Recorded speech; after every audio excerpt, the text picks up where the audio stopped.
They give you a 5-star. You've been a 5-star, which is much positive. Listen, man, University of Miami fans want to know one thing. Does University of Miami have a chance to get James Williams? Definitely do have a chance.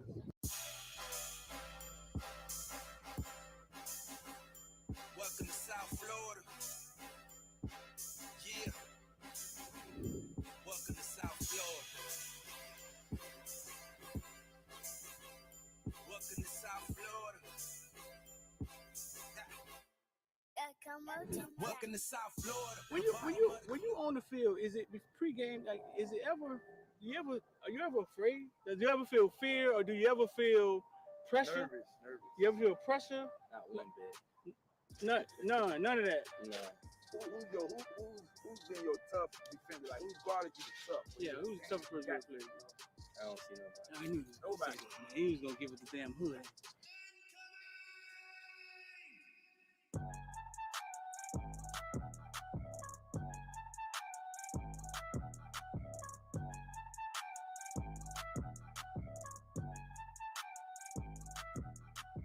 That's what I'm for. I'm a playmaker.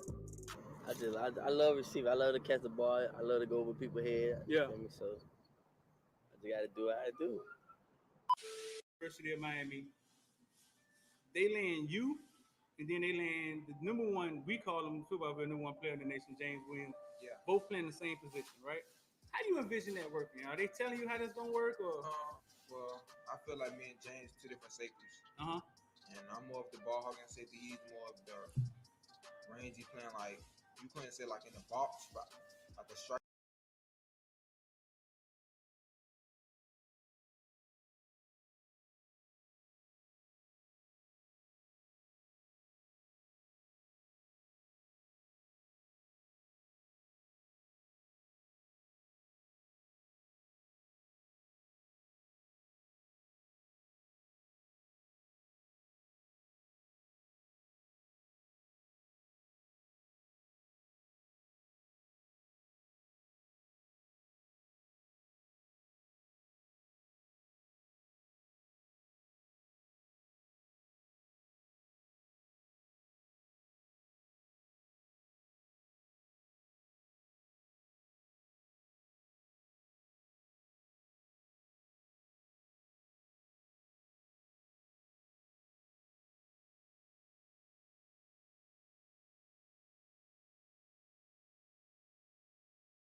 Like a closer to the box safety. Right. So I feel like we just gonna make each other better. Yeah, James played free safety. He wanted to play free safety. He was big on that. But James don't never be back at free safety. James be close to the line, the linebacker sometimes. You know what I'm saying? But Yeah, that's his. That's just him yeah. helping his team win. That's his chess. Yeah, that's it. That's him playing chess with the team. I told Yeah. the kid. I covered James since he was that big. Bro. I've known him all his life.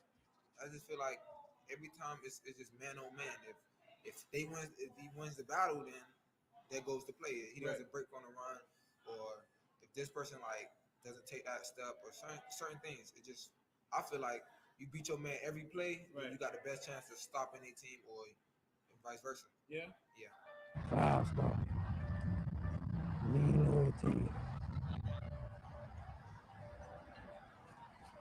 6'12", 276 pounds. Yeah. After that, I just started going crazy. Tackles after tackle. Yeah, the first play was like a tackle for loss, like 6. Yeah. No, they didn't touch you. Like, Yeah, it's like they did. explain to me, dog. Like, what is that about? Like, how do they not? You 6'5", 300 pounds. Is it something? Is it a swim move or something you do? Like, they don't see you. You're teleporting. What's going on? I'm too fast for long. They don't realize you that fast when the game starts. Like, I'm gonna be the best player on the field. Like, I just gotta show the world. Like, I'm the true 50. I'm the next 56 up. The next. I'm gonna just go crazy this year. Like, show people like, wow, at 56. Like, show them like I want to take care of my mom. I want to put in a big house, stupid cars, big pool in the backyard. put on for my brothers, my nieces and nephews, like coaches. I think all of them boys for like having me here at this like position that I'm in now, cause like it took hard work and dedication. Without all of them to guide me in the right path, I wouldn't be here today. So I think all of them for like helping me out. Like, yeah.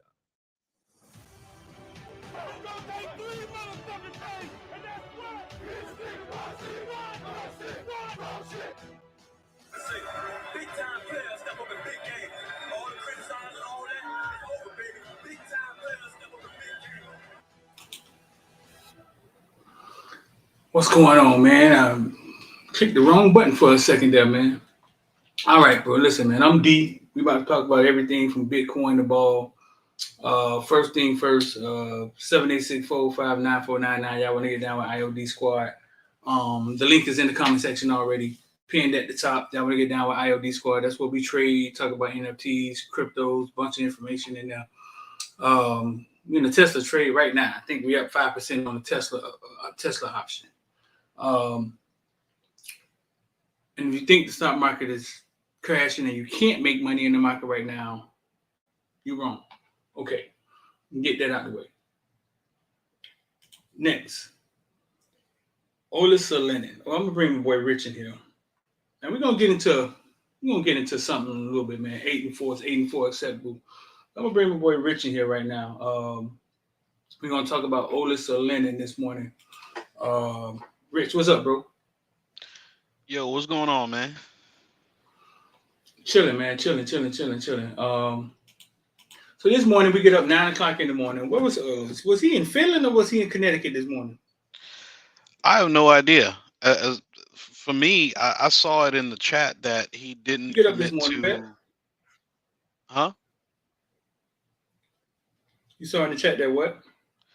I saw it in the chat that he didn't commit to us, so I was pretty much done with it after that. I didn't really go look for his announcement or anything. Yeah. Just like that, huh? I was being a sore loser. Dang, man. Just like that, huh? Hey, No, so we get up this morning. Sunday night we put out a video. X said we were 4 for 4. Bunsu pushes here is back. We get up this morning, 9 o'clock this morning. Olaus Alinen sitting there. He has the Miami hat on the table. It looks like the one that's been worn the most. That theory is out there. And he picks up the Alabama hat. Whole goddamn family had some Alabama paraphernalia to put on. They was ready. It was Bama through and through. He's talking about the situation and yada yada yada. And he says he made his decision 2 days ago. We talk about these things all the time, right? That's X thing. X gets a lot of information. He's our guy. You know what I'm saying? But I tell you guys, I talk to you about these things all the time. These recruiting battles are fluid, especially with NIL involved. These recruiting battles are fluid. You know how we know? Because I was chilling with Shamar and found out that we got Citizen in the recruiting class that we had no clue that he was coming to Miami. mm-hmm. These recruiting battles are fluid, bro. So the reason we do it, so if you ask me today, hey, listen, what we looking like? Sunday night, 12 a.m., X at 4 for 4. Felt good all the way throughout the week. Didn't see nothing different. I think Cristobal, I forget his name, Kane Sport, changed his to Alabama. I think Will Fong or somebody changed theirs to Alabama. These things are fluid. They are fluid. And soon as that happened, oh boy, the news started coming in. In the member section, you see, we know we wrote in the member section about Malik Bryant, in the member section about Peyton Kirkland. Yes, bro. So if you ask us today, right now, listen, this is what's going on. This is what we believe.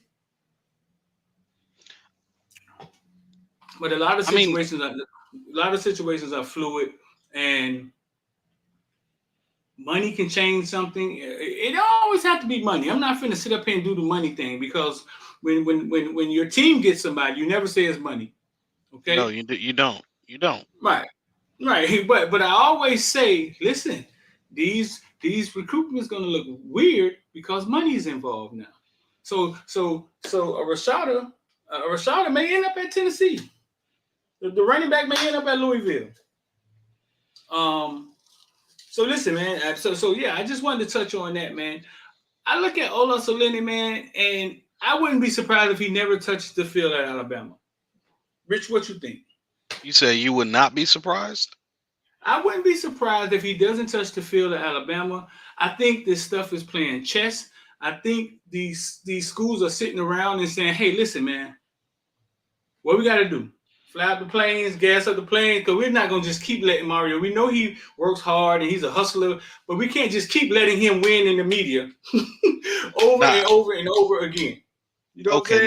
Now I understand what you mean. And Mm-hmm. yeah, so to your point, if I'm you know his circle of influence, and the past 10 years I've been seeing Bama dominate. I love Miami the city, but I'm definitely going to want to put my son in the best position in order to go to the league, right? Mm-hmm. And NIL, I mean, everybody has it. So did Bama break out a bigger bat? Maybe, but everybody always says that when they don't get the recruit they want.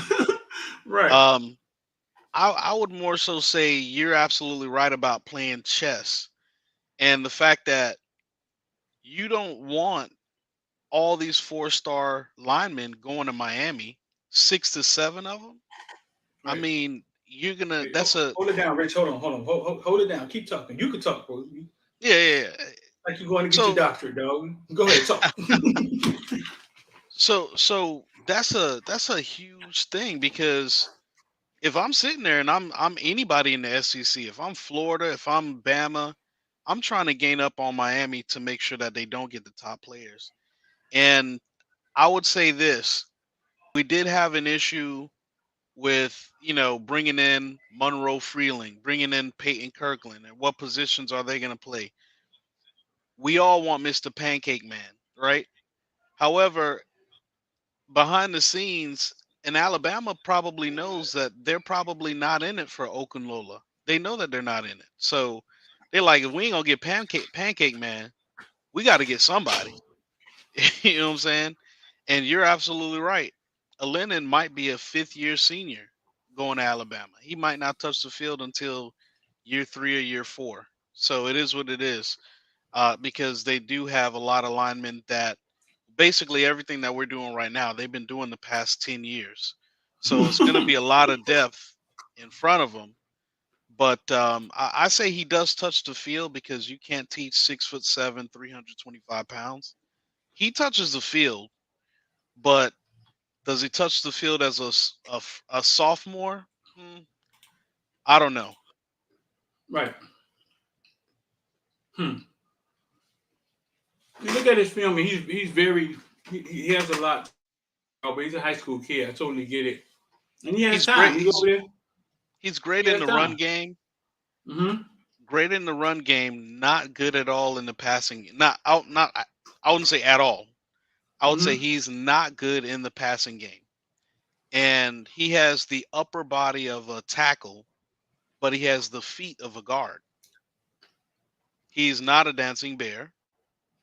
Mm-hmm. Um, he's a bear, but not a dancing bear. So it's one of those things where he's a very nasty lineman, and you love that for your run game.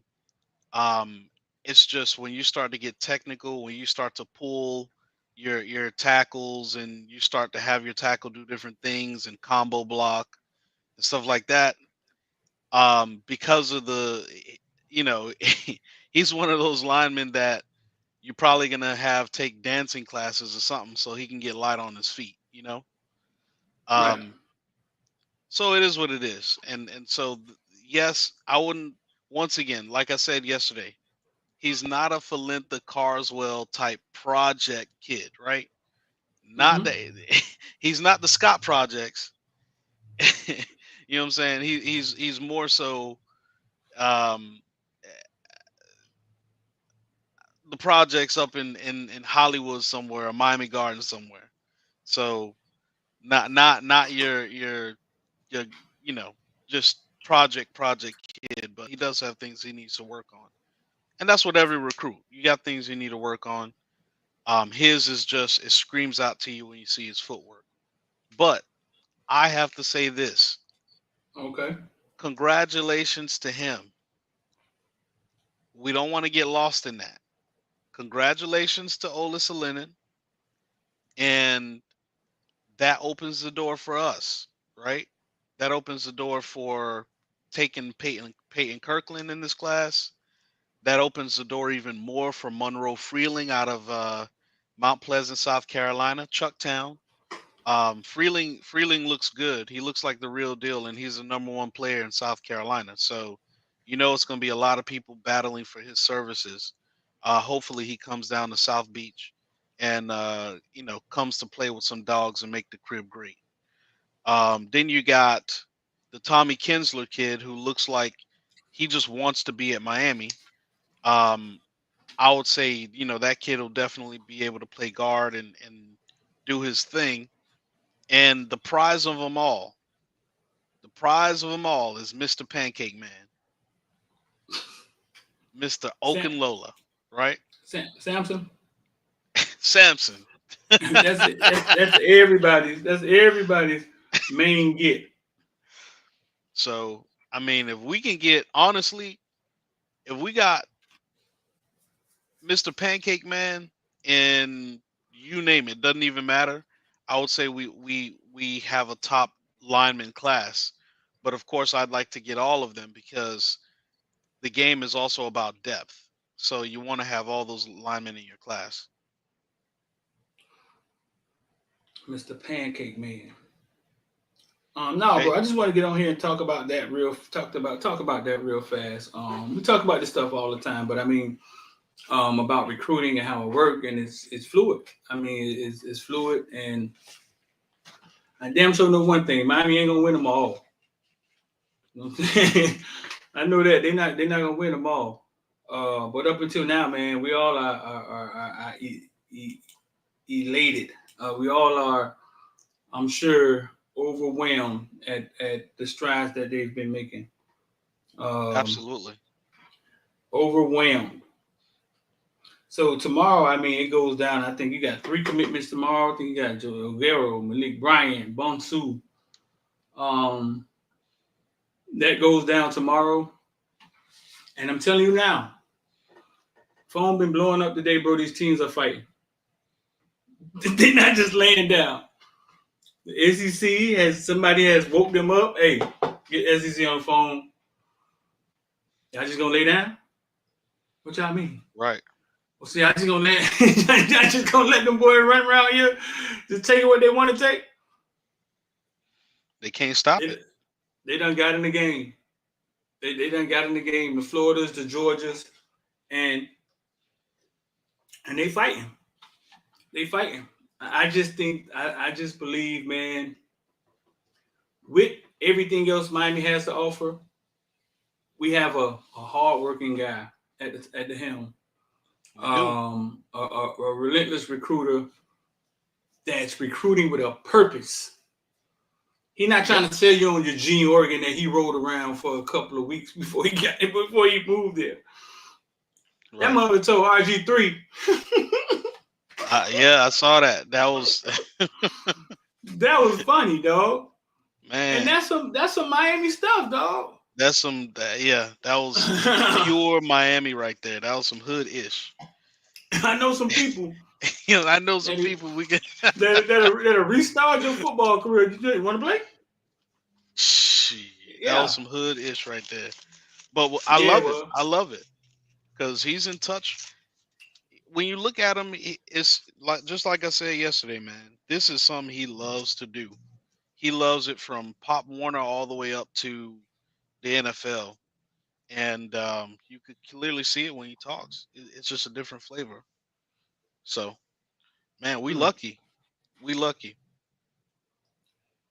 Matter of and it's fact, gonna be a day. It's gonna be a day too. I'll say 1 or 2 years from now, where clean sweep it. Where we take them all. We take a Lennon. We take everybody because everybody just wants to be here.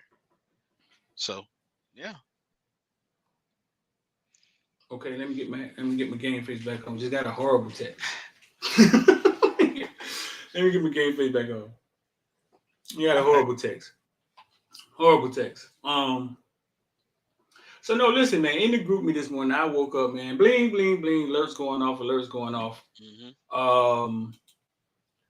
So I'll check in the member group me. If you are a member, you're not in the member group me, man. You just got to go to the community section. And the link is in there 100 times. Just scroll down. The link is in there.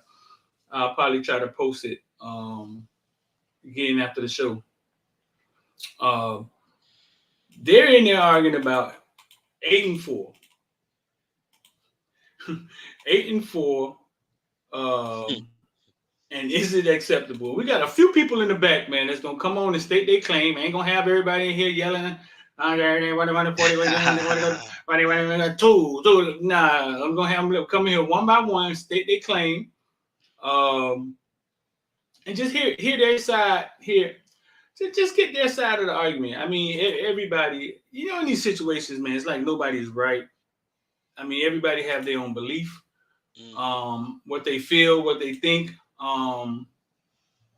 Some people are more cautious. Other people are, hey, listen, man, I see change, man. This thing supposed to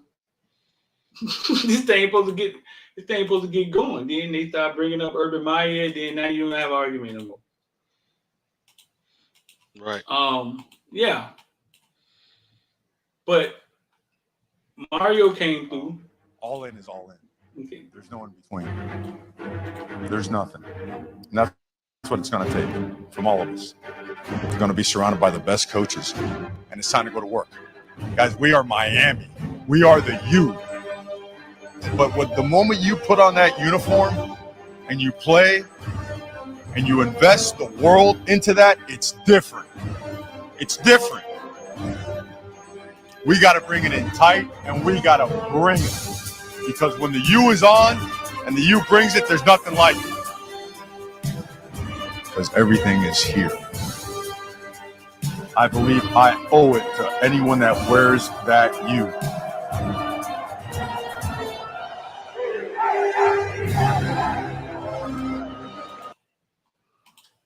So Mario Cristobal has came in here, the greatest coach ever hired at University of Miami, and hires a staff that the greatest staff ever hired. You know what I'm saying? A lot of staffs left here and out the door.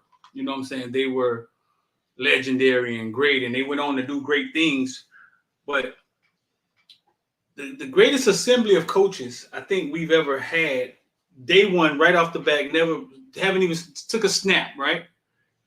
And we have the names, and it looks good on paper. Mario's the highest paid coach on paper, the best coach Miami has ever sought after, and actually got and pulled in. I'll check it. I got to stop you real quick. So you about to be blamed for something else too, Street. What? So just like the question you asked Danny Miez, the one that was the nail in the coffin, Insane DW says that speech is what woke up Saban and the rest of the SEC. So you put that video together, and everybody don't woke up. We're gonna have to show and prove it. We're gonna have to show and prove one day. We're gonna have to show and prove anyway. So they've done all this, and it's in this contract that buildings have to be built, and they're building the buildings, and the kids are getting more money, and the thing has completely changed. Then he starts kicking ass and then he starts kicking ass in recruiting.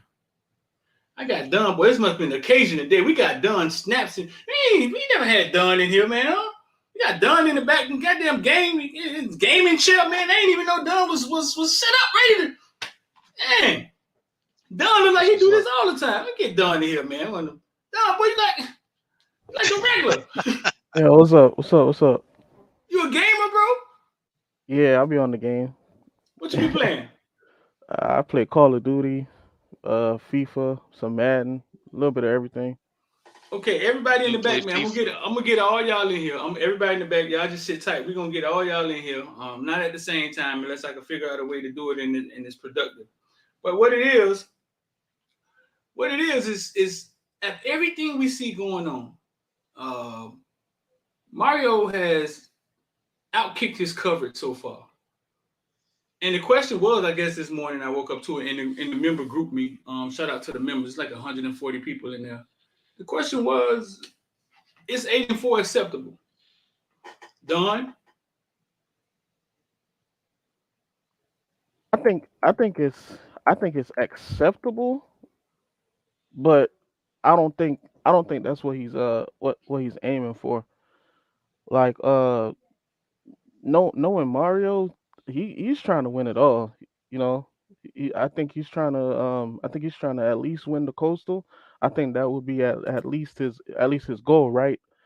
But if you look at last year with Manny, right? Manny went Mm-hmm. 7-5, and I feel like there was a lot of room there for him to get to at least 10 wins. Like I think there's three other games that we could have pulled out within last season.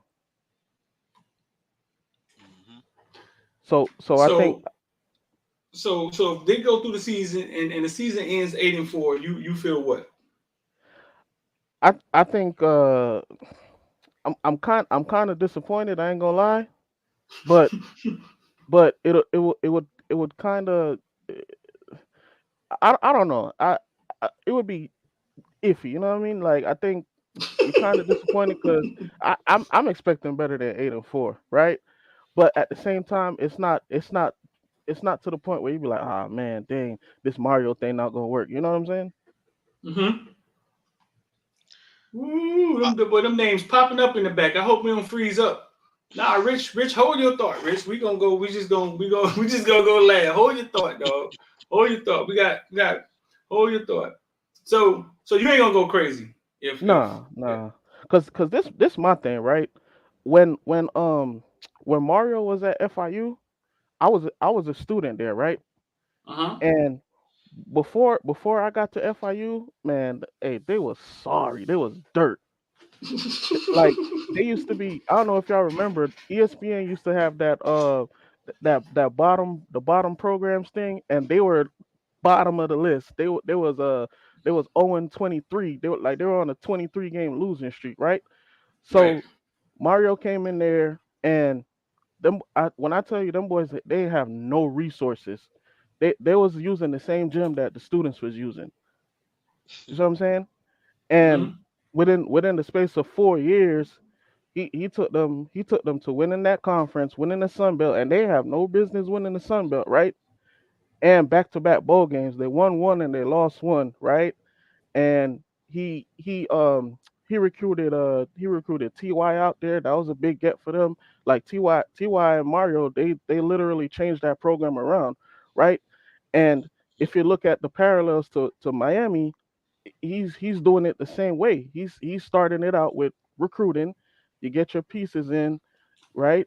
You shift out the dead weight, and then you go from there. So I'm optimistic on Mario. You say you're optimistic on them? Yeah. Okay.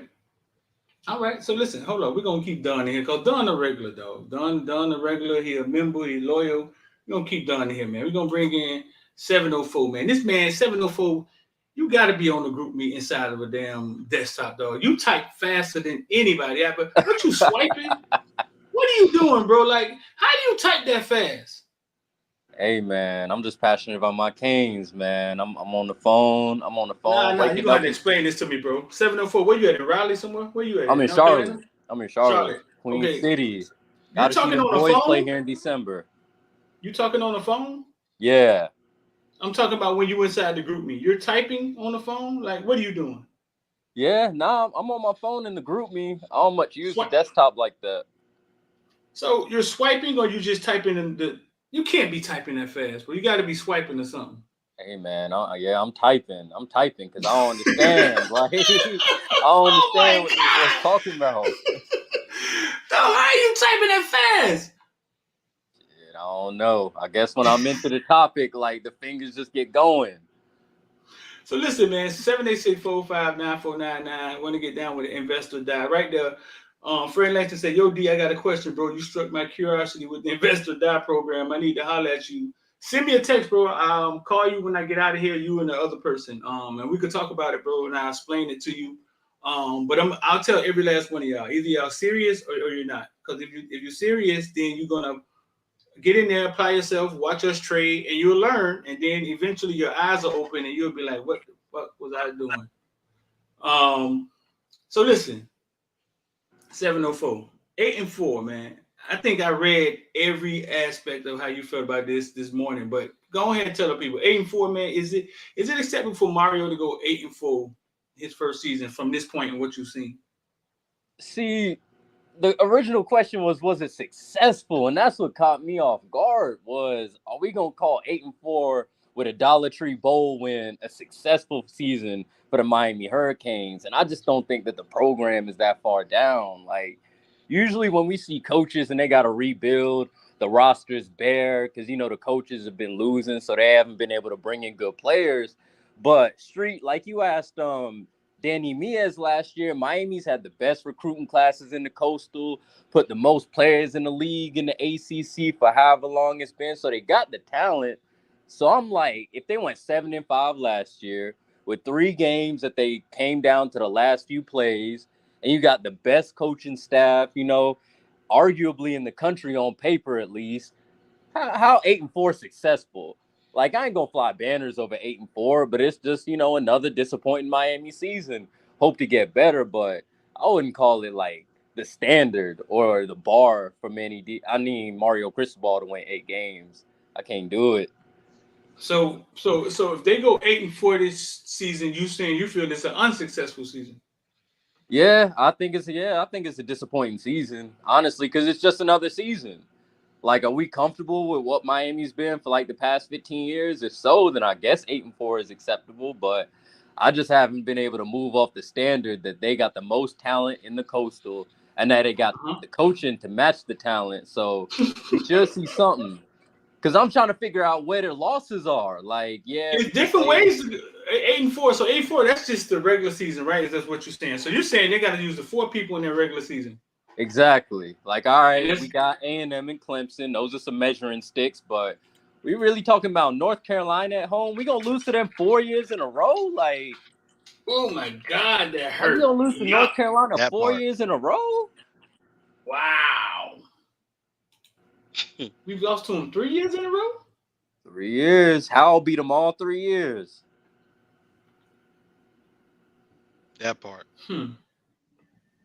Like we losing to Just FS Pooh with the crib. Like where the losses at? That's what I'm trying to you, figure out. you said you feel we Yeah. hadn't slid that far, right? Talent wise, yeah. Oh, talent wise, okay. Since 2003, how many times we won 10 games? The one time where we had real college coaching and knew how to perform. So one time.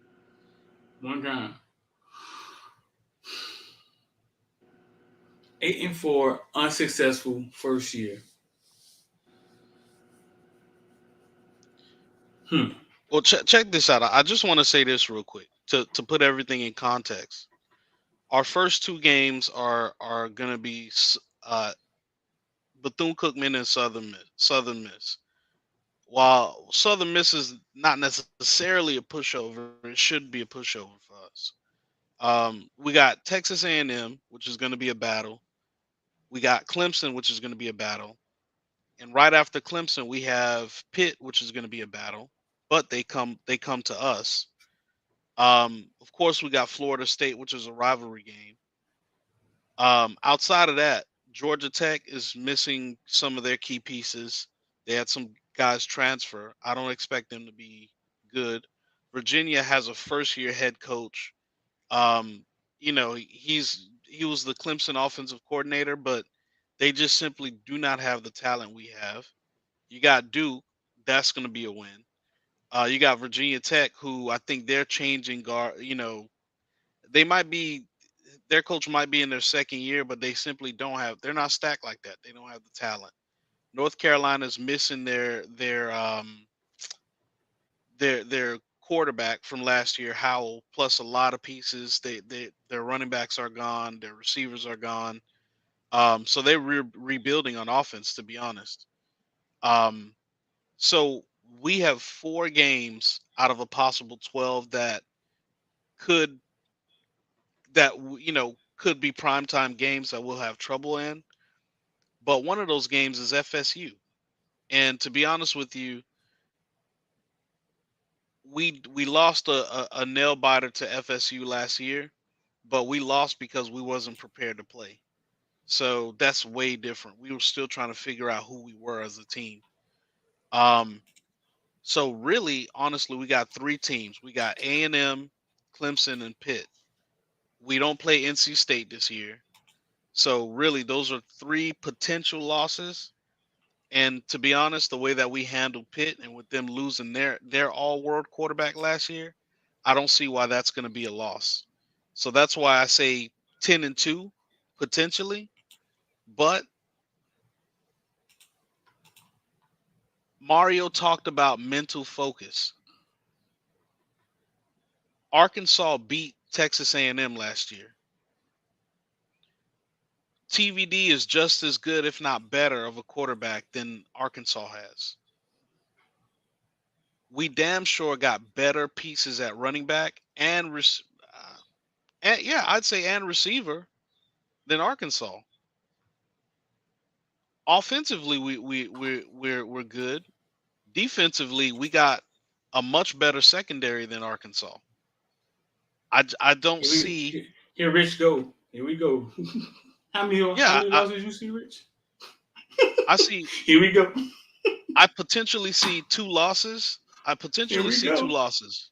But what I was trying to hammer home was if Mario can get the players mentally ready for that battle versus A&M, I would not be surprised if we won that game. Because it's about mentality. It's about mentality. If he gets us mentally ready to rise to that occasion, I think we can because we have more talent than some of the folks who beat A&M last year. Going down to Clemson, if they have Uwe Ungalale under center, we have a damn good chance of winning. The only issue, of course, their D-line is going to be the best D-line that we face. And they also have a stable of running backs that rivals our stable of running backs. They may even be better. So that's the only 2 challenges I see, to be honest. Here we go. Here go Rich. Oh man, look what we got the schedule out. We got Bethune-Cookman, that's a win. We got Southern Miss, that's a win. Texas A&M, Texas A&M, they ain't got no quarterback. That's a win. We got Middle Tennessee, that's a win. North Carolina, ain't no way we lose to North Carolina 4 times in a row. Ain't no way. Mac Brown getting old. That's a win. How many wins that is so far? Oh, we undefeated. Virginia Tech, they suck. That's a win. Duke, come on now. That's a win. Virginia might fight us a little bit, but that's a win. Where we at? We 10-0? Oh, Florida State. We know Florida State, son. Come on now. We over them from last year. Come on, TVD. That's a win. That's a win. Georgia Tech. Clemson done fell off. They done lost their defensive coordinator. They ain't got a quarterback. It's our year to beat Clemson, dog. Clemson, that's what you're doing right now, Rich. Every year, dog. Yeah. Every year, that's what we do. That's a win. So what you see, Rich? 10-2. I wanted you to hold off, Rich, and we was gonna talk last. He said, let me get in here. Tell him how I feel. I'm reading the comments, so I'll follow up. I'll follow up to that. So listen, cause we got 2 more people to pull in here, dog. We got 2 more. Yeah, we got 2 more people to pull in. So Don, I'm gonna put you in the back, and I'm gonna pull in E1. Hold on. E1. Yo. You hear me? What's good, bro? What's good? What's up, Street? Hey. 8-4. Is that a successful season, or is 8-4 successful? Or how would you feel if Mario first season after everything you've seen go 8-4? I wouldn't be mad at it. I ain't gonna say it's successful. I'm just saying it's a start. You know what I'm saying? Like, I'm not gonna say any record unless he go 6-7 is a failure. Now, what Rich just say with all this other stuff, looking at everybody's roster, I'm different from the rest of the fan base. I don't think our talent is just a lot better than everybody else because the star rankings and all that. I don't think of it like that. I don't think we have a lot more talent to just run through the coastal. Like, so I don't know. So what? So you said all that to say what? I think we go 8-4, 9-3. I don't see like he said Arkansas, like Texas A&M beat Bama. They was bullying Bama in the trenches. What we did versus Bama. You get what I'm saying? So still ain't got what off I'm the saying. plane. So I think we're gonna win the first two. I think it's gonna get ugly versus Texas A&M. Depending on it might be like 20, maybe 21, depending on like they quarterback. But I just don't think we're ready for that type of team in year one. I think Texas A&M. You think Texas A&M? What type of team is Texas A&M? I think Texas A&M, they talent. Because you gotta realize, right? We talking about how Mario recruiting right now, right? Texas A&M on their fifth year stacking talent. They done had how long Jimbo been up there? Like 4-5 years. I think it's his fifth year or something. Ooh. This like they done had top 10 classes. What we celebrating right now, they've been doing. Ooh. Can I ask a question real quick? My fault. Can I ask a question? Go ahead. I was gonna ask, like, all right, so we know A&M, they stacked, they've been recruiting all the way, they dropping bags, they had the best recruiting class of all time last year. Right. And Clemson, they D-line stacked. But like, where the other two at? This is my thing, right? With the other two. It could be anybody. Because I don't think we just so far ahead that we could be like, all right, you know what? Nah, we ain't losing nobody else. So that's why it could be North Carolina. It could be anybody because I don't think we just way ahead of everybody. Every year in the coastal, the way the ball roll, we don't know who's gonna win. You get what I'm saying? So I think it could be like where everybody say, oh, we couple plays from 10-2. We're a couple plays from 6-7. Nobody don't ever say that, huh? Yeah, like nobody look at the other side. App State dropped the pad wide open. So we look at it one way, and I understand we fans, whatever, but I don't think, the coaching staff great, but they ain't miracle workers. Like they're not gonna come in here and make somebody get off the line faster. Like, nah, that's you know what I'm saying. Like, so you like these players been here for years. You telling me they finna break all them habits, make them Superman in 6 months? Like, nah, man. That's just not Superman. All right, so you said you thinking they're gonna land somewhere around 8-4 anyway. I was 8-4 before the transfers. I say 9-3, 8-4, 9-3. I think around that. I don't think 10-2. I'm gonna be happy. You know what I'm saying? We go 10-2. I think it'd be great. That'll speed up, like with the recruiting and all that. That'll speed up the process. But I think 8-4, 9-3. All right, appreciate you. Let me see if we can get Chris in here. Chris, what's going on, Strider? What's up, bro? Not much. I'm sorry. I know you saw all that going on in the member group me this morning, man. That thing, I couldn't even get in there, man. 704 typed so fast, man. We need to get this man on. Get him on the Instagram page of him just typing in the phone, man. Who types that fast, bro? I was trying to convince him that we are this ain't 01 no more. Like talk to me. I was joking when I said he said something about being Vanderbilt. I was joking when I said that we've become Vanderbilt, but we really have become like a Duke type team. Like Miami's not what it used to be. I mean, that's just the facts of it. Is it getting better? For sure. But like to answer the question as far as is it acceptable?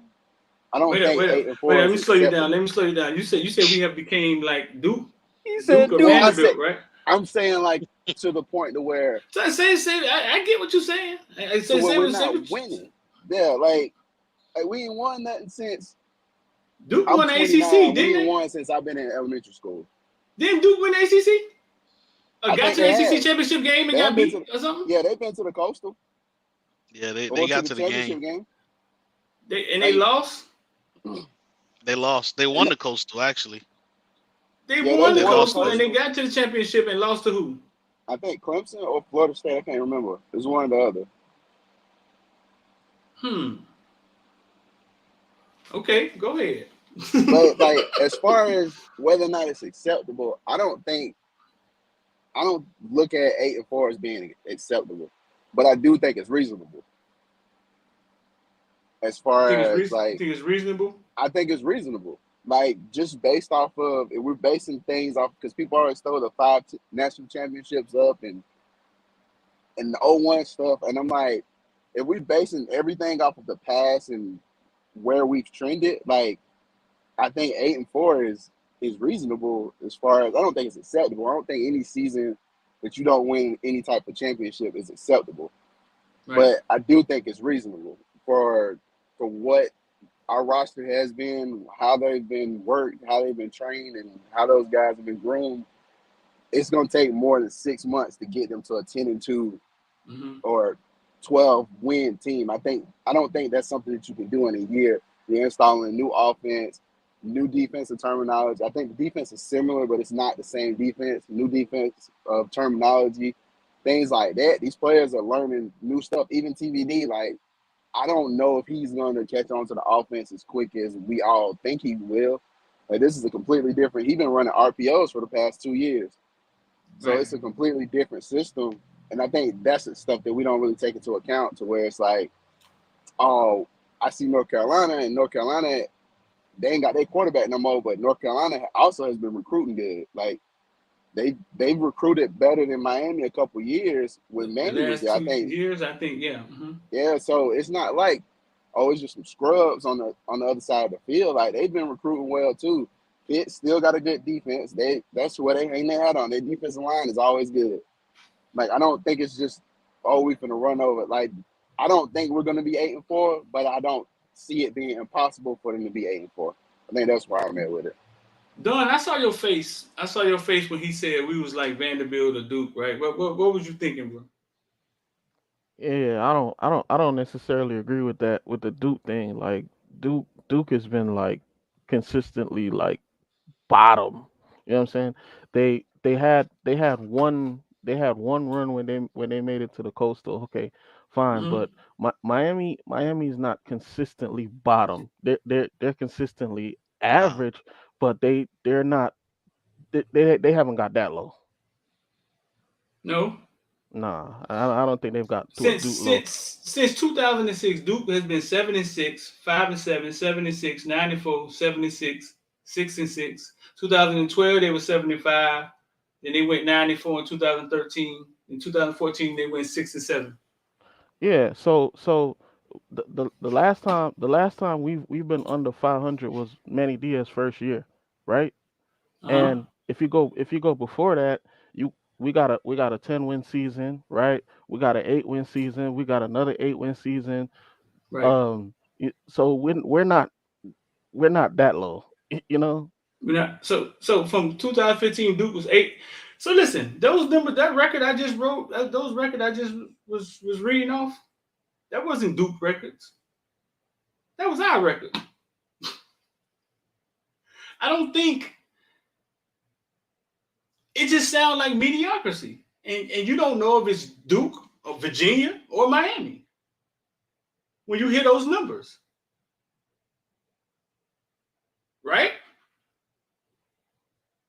Well, I think Nobody said, hold on. Duke ain't winning no 8 games, dog. nah, Nobody because said that. no, because like we said, they did have one year when they made the coastal, right? So Uh-huh. that could have been the 8-win season, but other than that, I don't remember Duke doing nothing. Yeah, I was about to ask, I like, remember. because I know they won 3 games last year. They was 29. Yeah, So you caught it. So like you we caught got it. yeah They was when we 29. like when we played No, Duke listen. when We've we been played Duke mediocre for a last long year. time. Say it Yeah, again. I could accept that, right? I could accept we've been mediocre, right? Like I'd say 7-5 is pretty average, right? But when you talking about Duke, man, you talking about 4-8. We ain't that. Let me see how bad Duke really is. Let me Man, see. shoot, Duke Like been beating Miami shooter, head to head the last couple of years. we put up 40 on Duke last year with Manny. Like putting in the kids on Duke. Like Oh we're man, not that. We looked awesome against Duke that year and came back right back and lost the next game. Wait, that was last year. Yeah, that was last year. Well, it looked like they was turning the corner and they killed Duke and then came right back and not lost the Yeah. next game. I'm saying it's never been a talent issue with Miami. That's why it's so confusing because it's never been a talent issue, especially Never when we're been. talking about coastal teams. It's discipline, preparation, and coaching, and it seems like we addressed that. So I'm just kind of confused. Yeah, and that's my Yeah, thing, I'm and that's confused my too. thing with and that's why I'm optimistic about this team, right? Because Mm-hmm. we've had games where we're playing around with these teams that there's clearly a talent difference, right? Like Uh-huh. for example, Georgia Tech, right? We beat Georgia Tech by 3 points, but the only thing on Georgia Tech that season was Jameer Gibbs, right?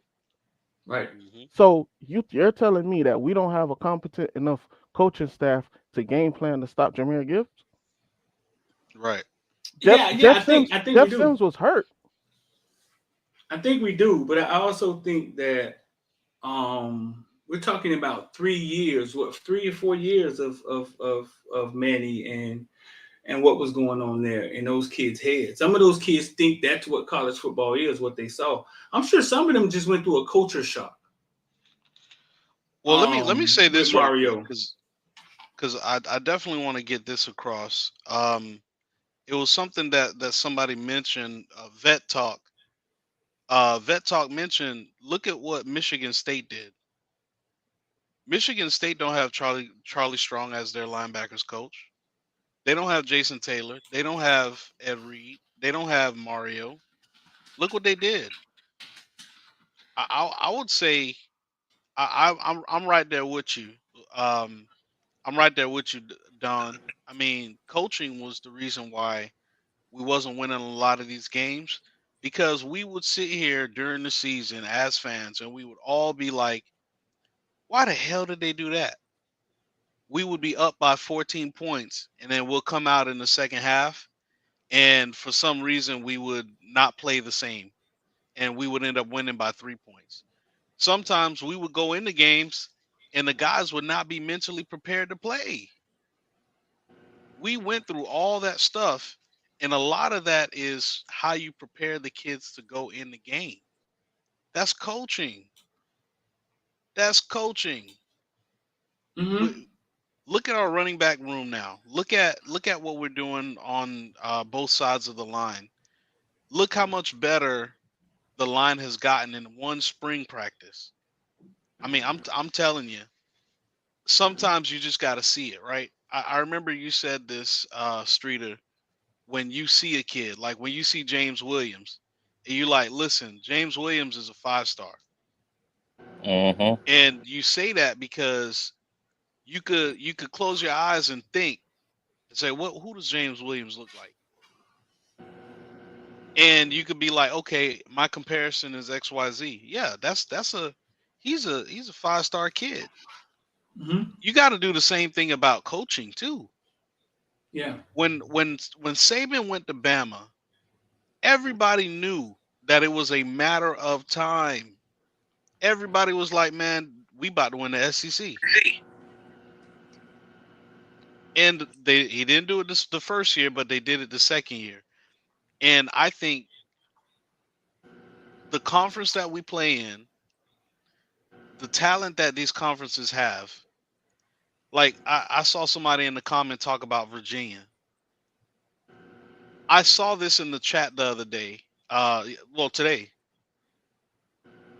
there's a handful of teams that have put the most 4 and 5 star players in the league, and Right. Miami's one of those teams. I Mm-hmm. think FSU is one of those teams as well, but no, I think it was Miami and Clemson. I don't think FSU was even one of those teams, and I didn't see anybody else from the ACC. I saw Miami, you saw Clemson. So who are we comparing ourselves to? And I would I would accept a 9-3 team because maybe Mm-hmm. after playing Clemson we go into we have Pitt come to our house And it could go two ways. Either we're so beat up that we lose to a Pitt, or we just lost to a Clemson, and we're like we're coming after blood during that game. So that could go either way. So yes, we can lose, but at the same time, we could just come off of a loss to Clemson and be like, yo, we ready to go because this is not happening again. So I say 9-3, I would be okay with that. 10-2 should be the standard based on our schedule, based on the conference we play in. But 8-4 is just unacceptable in my opinion. Yeah, and if I could just hop in, and I'm gonna say one thing, like, because a lot of people are saying that they've been under Diaz for 3-4 years, so they gotta unlearn that. But a lot of the kids that I'm looking to step up, they was freshmen last year. Like when you talk about the LTs, the Jameses, the Cams, like especially on defense, like those are dudes that were freshmen learning how to get to class, learning how to go to team meetings and stuff. They ain't really have too much time to learn. So I saw a lot of fight out of that team, like especially in games like the North Carolina game, where you could see the will and they wanted to win, but you could just see them boys was going against a team that had a coach and knew how to work at the college level. So I think this team really wants to work. They got the chemistry, so we can see a Michigan State type turnaround because Michigan State had transfers. So those dudes had to learn how to play together. We got the chemistry. These dudes know each other's tendencies, what they good at, what they need to work on. And now you adding great coaching into the mix. Like, I don't expect them to lose to no Virginia Tech or Virginia. Like, I don't know. Like Rich said, 9-3. Okay, I can see 9-3. They stumble and they lose a game they shouldn't have, along with A&M or maybe Clemson. But throwing in a fourth one, 8-4, like I don't know. I think we underselling the coaching staff a little bit if we talking about 8-4 is acceptable. This is my thing though. The coaching staff don't play, bro. Coaching staff can't play. We seen what the kids look like when the game changers look like. It didn't matter who Duke. It didn't matter who Duke came in under. He took the first punt to the crib. It didn't matter if it was Danny Miez over there. It didn't matter who was over there. When Amari Richardson got in, we seen him take curl routes to the crib. It don't matter who was in there. It don't matter who on the sideline. I don't think we got no game changers for everybody to be like, yeah, the talent better. Who's doing that? Now, I think we got players that could improve and to do that. Like I think Melo could get to that. I think Rooster could get to that, but they not proven for us to say, oh, yeah, we got way more talent.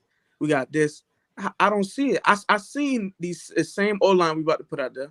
I seen them get pushed around by these teams y'all saying we're gonna roll over. So I don't see the big gap in talent. Yeah, it's coaching, it's structure, but I think with the coaching and structure part, that's for the future. That's what we building. That don't mean it's there now.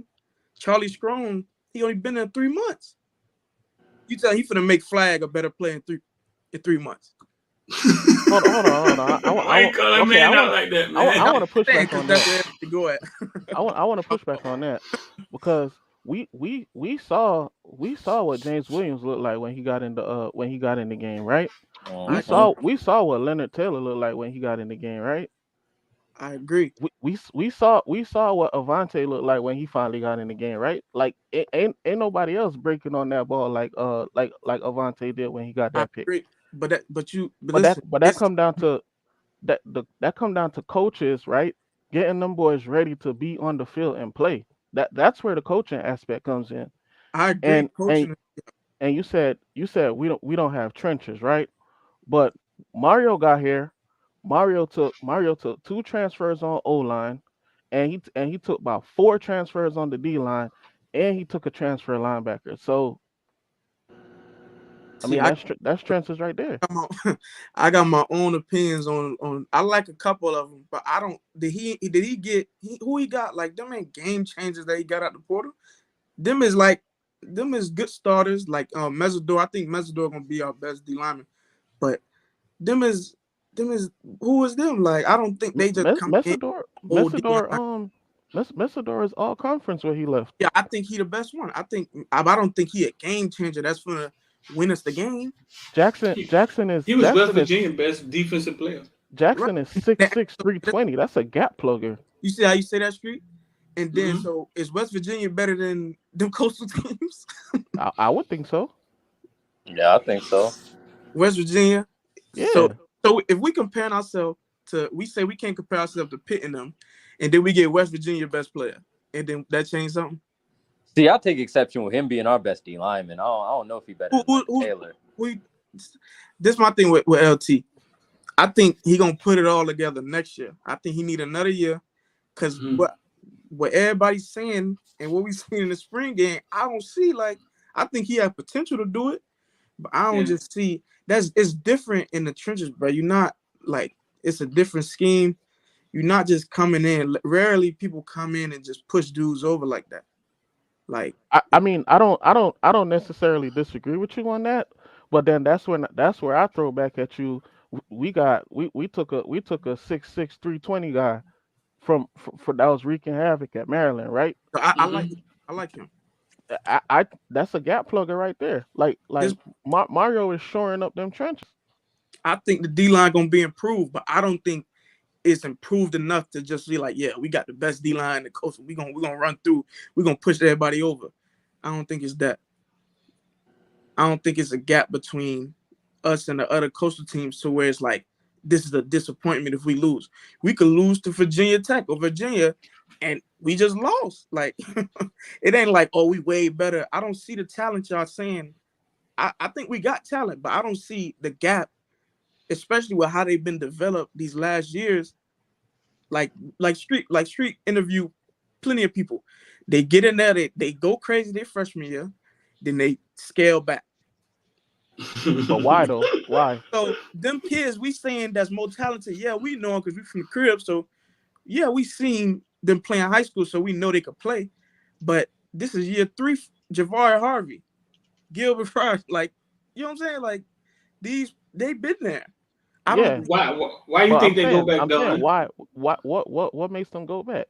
If you ask me, same thing. it's the coaching, I right? The standard wasn't there, right?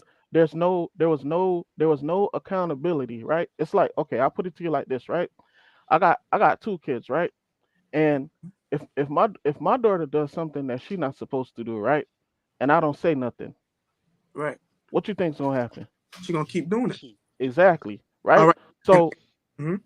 So when you have X player, right? He goes out there on the field and he doesn't hit the right gap, or he misses this tackle, right? What Right. happens? Nothing happens. He just goes back out there, right? You making my point. Right. So you telling me it's been 3 years and not telling them nothing.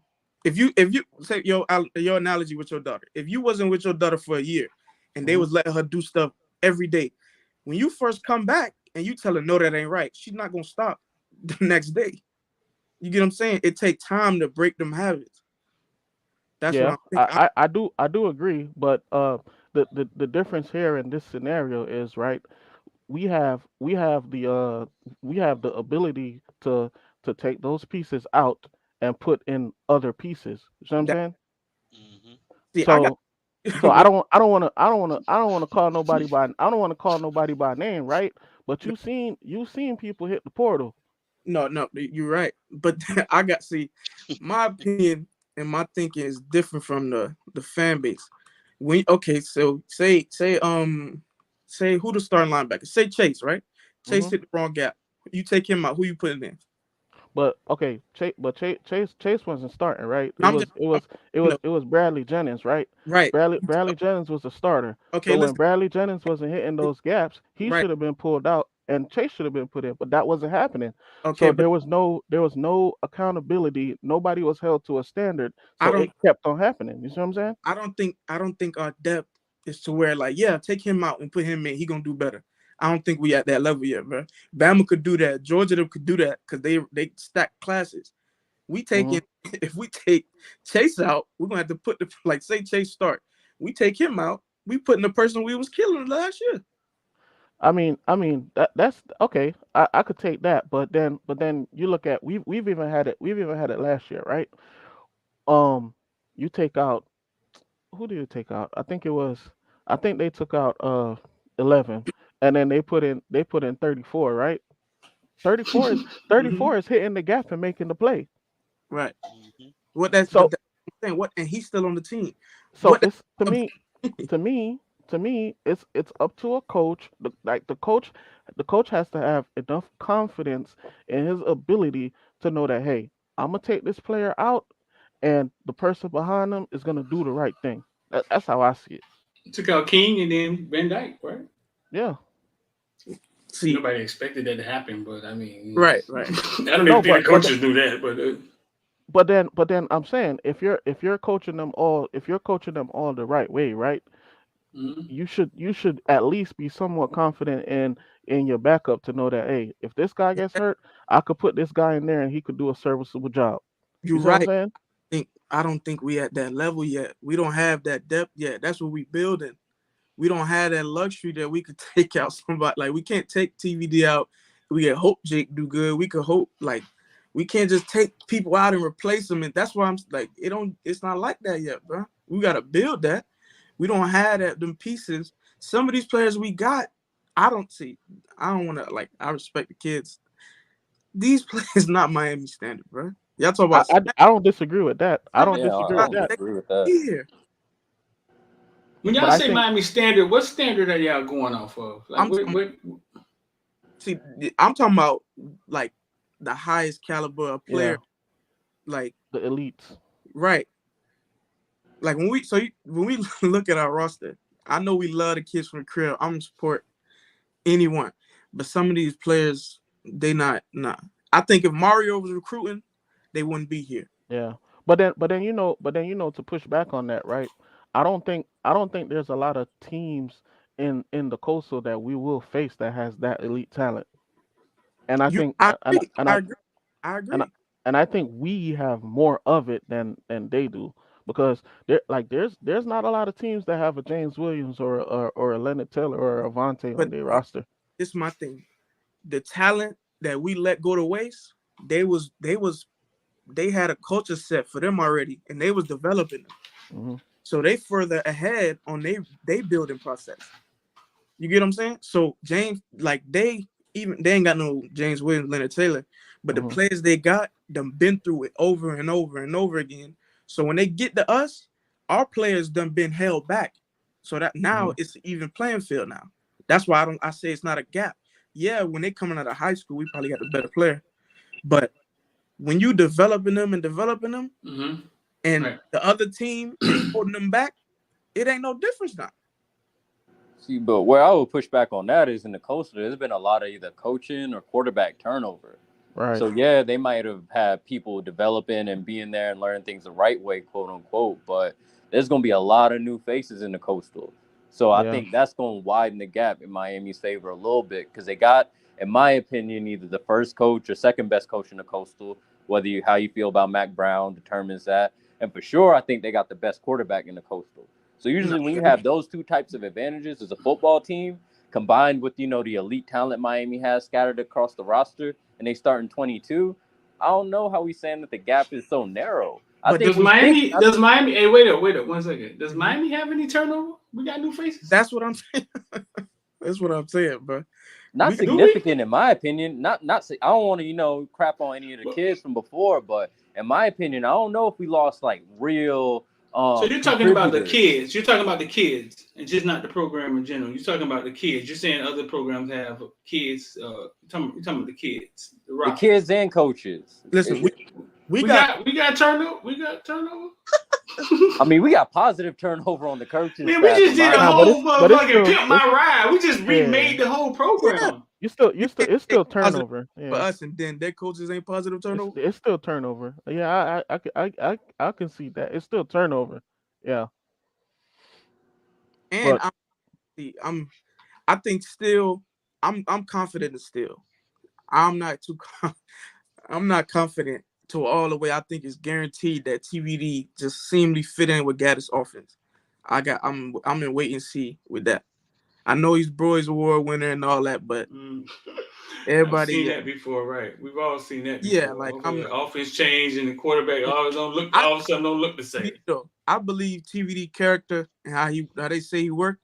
I believe is the offense gonna be good enough, but I don't think like just like everybody else, they got new faces. We don't know how our kids gonna transition. We don't know if we done heard it before that the playbook too hard.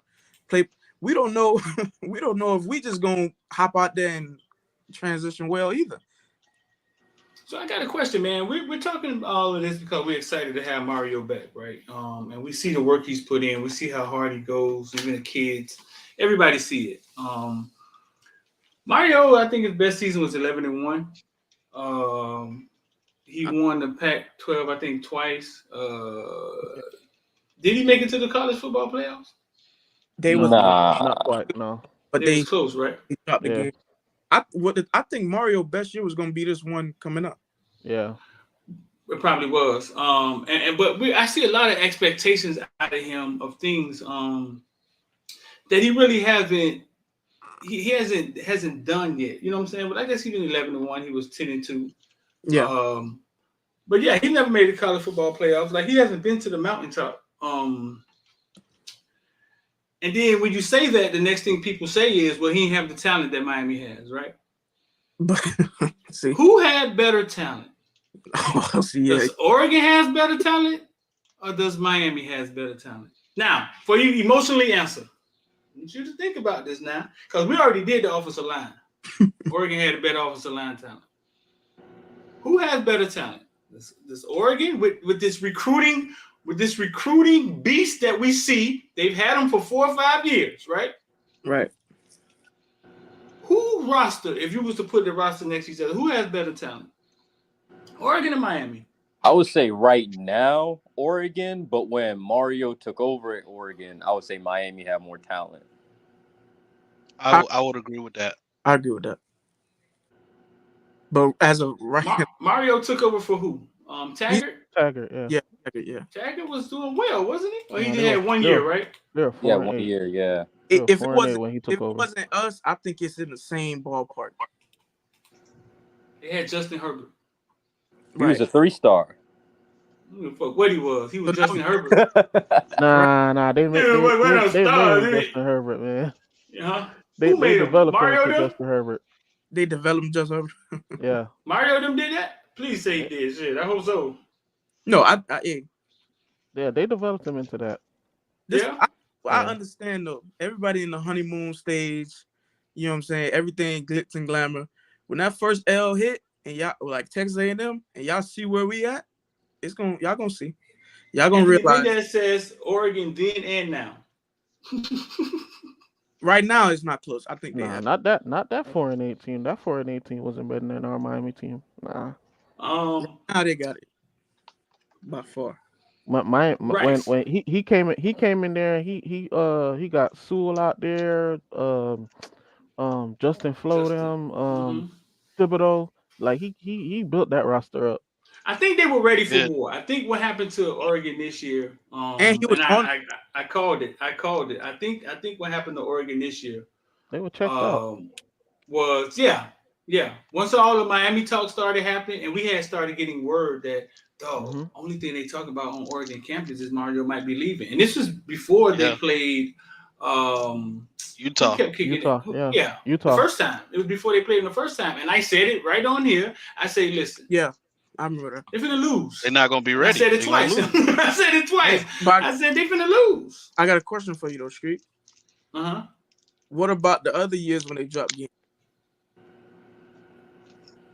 The other years when they dropped games? State, them type of games. They like the Stanford game this past year. They dropped games. 2017 or 2018, he was 9-4, right? In 2019, he went 12-2. They could have got the playoffs, but I'm just saying that to say we could drop games like they have. You get what I'm saying? Like we not immune. It's hard to go undefeated 10-2. We could drop games too. So, bro, listen, it's like it's like you lining up for. You got kids? No, I don't. Okay.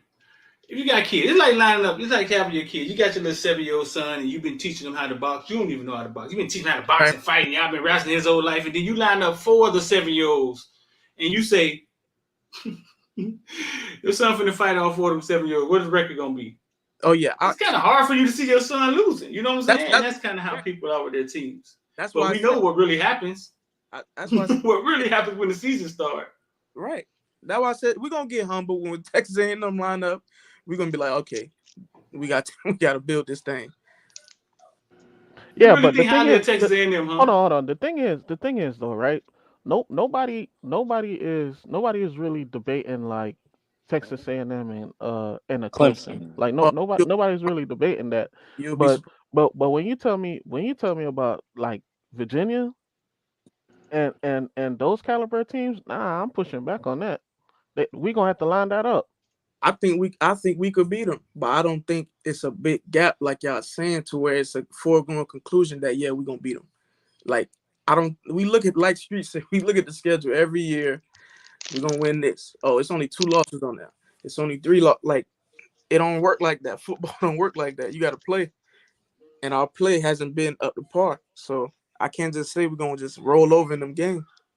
Yeah, and I think a lot of one of the main reasons why we we dropped the ball in a lot of those games is uh I don't think I don't think we came into them prepared to play the game, right? And I think that's where we'll have the advantage of having people like Charlie Strong, um Steele, Mario, like having that elite staff, you know, it lets us come into those games better prepared to play because even in some of the games that back with Manny, right? There was a lot of mistakes that were just they're just made because you got a coach that's inexperienced. You know what I'm saying? Yeah, Like I give you an example, right? Pitt got the ball marching into halftime. There's 14 seconds left, right? They're about what at the 50 to 40. mm, Manny calls a timeout. His reasoning was that he wanted to get his defensive personnel changed, right? But in calling that timeout, you give Pitt the chance to draw up a play and score walking off into halftime. You see what I'm saying? And that makes that game end up being closer than it should be. You see what I'm saying? So it's just little things like that that make football games look different than what they should have been. Because I don't think Pitt was really that close to us in that game. you don't think so? No, I don't. See, I disagree. Because You if you you you if you saying look you back, don't think that they were? What do you mean by close to us? like, okay, well, we beat them by what was it, like a 3 point game. Yeah, I think we should It have don't beat feel them by. like it, right? Yeah, I think we it should don't have feel beat them like by it. at least like more than that because Yeah, it felt like we dominated the game. It kind of yeah, did. yeah, Hmm. like we picked off Pickett what twice, yeah, right? yeah. The one man that was killing us was Addison, right? Right. They I don't see it. Okay. Stop right there. Stop Hmm. right there, because I just had a thought. Miami going to Pitt, right? ACC champions, right? The Coastal champions, weren't they? yeah. Yeah. Yeah, But we going to Pitt. in the cold. Rooster runs wild. We dominate the game, right? Hmm. Like, and that's exactly what we're saying. Like, where did that team come from? Where did that Miami team come from? And why the hell they didn't keep showing up? But that's exactly what we're saying about records. Like, you're gonna go into a game and Virginia's gonna show up. Exactly. And are you gonna be ready? You know what I'm saying? Is your team mentally ready for it? It happens to Clemson every year. Yeah. It just happened to Bama. And I think that's where it comes back to that standard, right? Mm-hmm. When you hold your team to that standard, because even if, okay, you say Bama, right? Bama will have that one odd game where somebody beats them, right? Like somebody plays out of their mind and beats them, and even then it'll be a dogfight, right? But Right. Right. everything else, because there's that standard, they consistently deal with it. You know what I'm saying? Right. And I Yeah. think I think that's that level of standard that Mario is going to bring into that program, right? Where these kids are going to have to elevate, or they're going to get replaced. That's just what See, Mario does. we on the Right. same Right. page. I just think what you talking about right now, right there, I think that's gonna take time. I agree with everything you said, but I don't think Mhm. that happens. That just sets in year one. I think year 3, Yeah. that's when we see it. When he get his players and he mold his players, that's when Right. I agree with that. But it can though. Whatever Yeah. secret sauce Urban Meyer sprinkles on them goddamn teams, and they turn Yeah, around right away. You know what I'm saying? It Mhm. can. no, It can. And I know y'all gonna go straight to well, the team is already stacked. Yeah, we say that about every no, damn no. body. You know what I, I'm saying? Now, but my thing, this is my thing, right? Okay, if you look at some of our key spots, right? We got what, sophomores that haven't really been fully infected with that Manny Diaz virus. You know what I'm saying? right. Like because all right, when I remember when Bubba came from USC, Yeah. man, that man was a dog. First round pick. Mm-hmm. And then what happened? You got comfortable. Tracy Howard told y'all what happened, bro. Y'all didn't want to believe it. He, That he why got he got comfortable. He got complacent, and that's what I'm saying. There's no standards. Not you can set standards in one season. You get in there. You get in there as the head coach, and you say, "Hey, this is what we doing. no, If you're not doing that, you got to hit the portal. You you out of said here." that, but I don't think everybody gonna meet it year one. You set the standard. Mario shouldn't waver on what his expectations is. But I just don't think year one everybody just hop up to the standard. It's gonna take some getting used to. You're gonna get hit in the mouth, and you usually don't go back out there. Now you got to go back out there and face it. That's something new. I mean One That thing. that that's true. that, That's that true. But you gotta keep this in mind too. We also talking about some kids that's not really used to being sorry like that. No, Yeah, that's I that's what I was gonna say. Like I I agree, think we but just we not thinking about the fact that some of these kids want the standard. Like we not thinking about the fact that some of these kids tried to instill the standard and we're being told y'all are malcontent, y'all a problem, you need to be a better teammate. So we got to think about that as well. Like some of these kids is used to winning all the time and Yeah. want to get back to that. Like that's like yep. we got to think about that too. Yeah, cause But cause you even even so even so wait during there that. one second. One second. Yeah. We got Medi in here. Medi, let's see. Medi, he been waiting to come. Medi, you in here?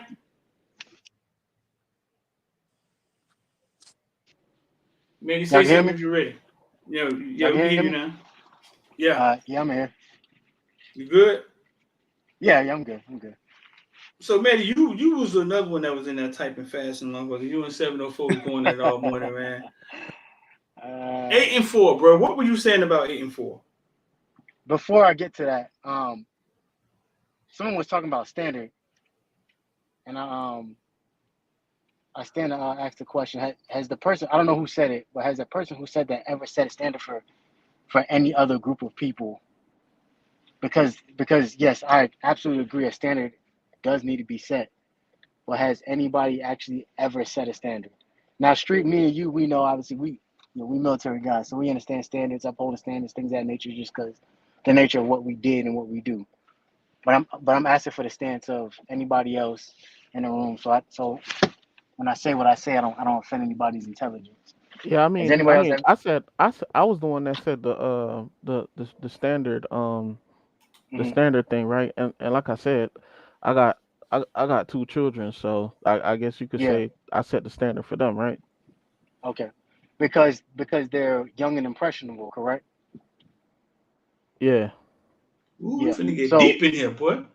whenever we talk about sense standards, whether it be in your situation, a parent, for me as a military member, um, we always have to understand that those things do take time.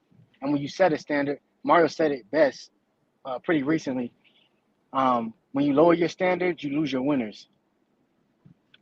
Mhm. When we talk about setting standards, that you were just saying like, if you don't meet the standard, hit the portal. I don't think I don't think a lot of people are going to do that necessarily, because I don't think it's from a logistical standpoint. I don't think it makes sense to have somebody actually leave No, I when mean I mean that they, was they, they feel the baseline of your team.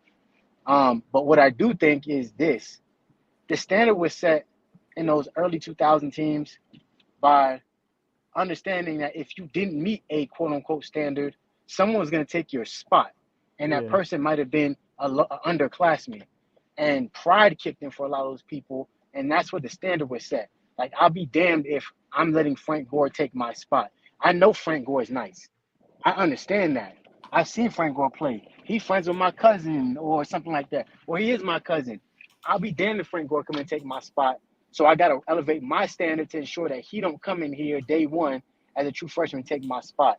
That's how standards are set, at least at the University of Miami. And I think that's what what Mario's trying to get back to. What we fail to realize and why I was so adamant about not necessarily saying 8-4 is a standard that we're trying to agree to, because it's not. I'm saying we have to temper expectations to avoid getting to a point where within 3 years we already calling for Mario's head or coordinator's head or position coach's head because they haven't set our standards as a fan base. Does that make sense? Wait, so are Yeah, you yeah, it saying makes that?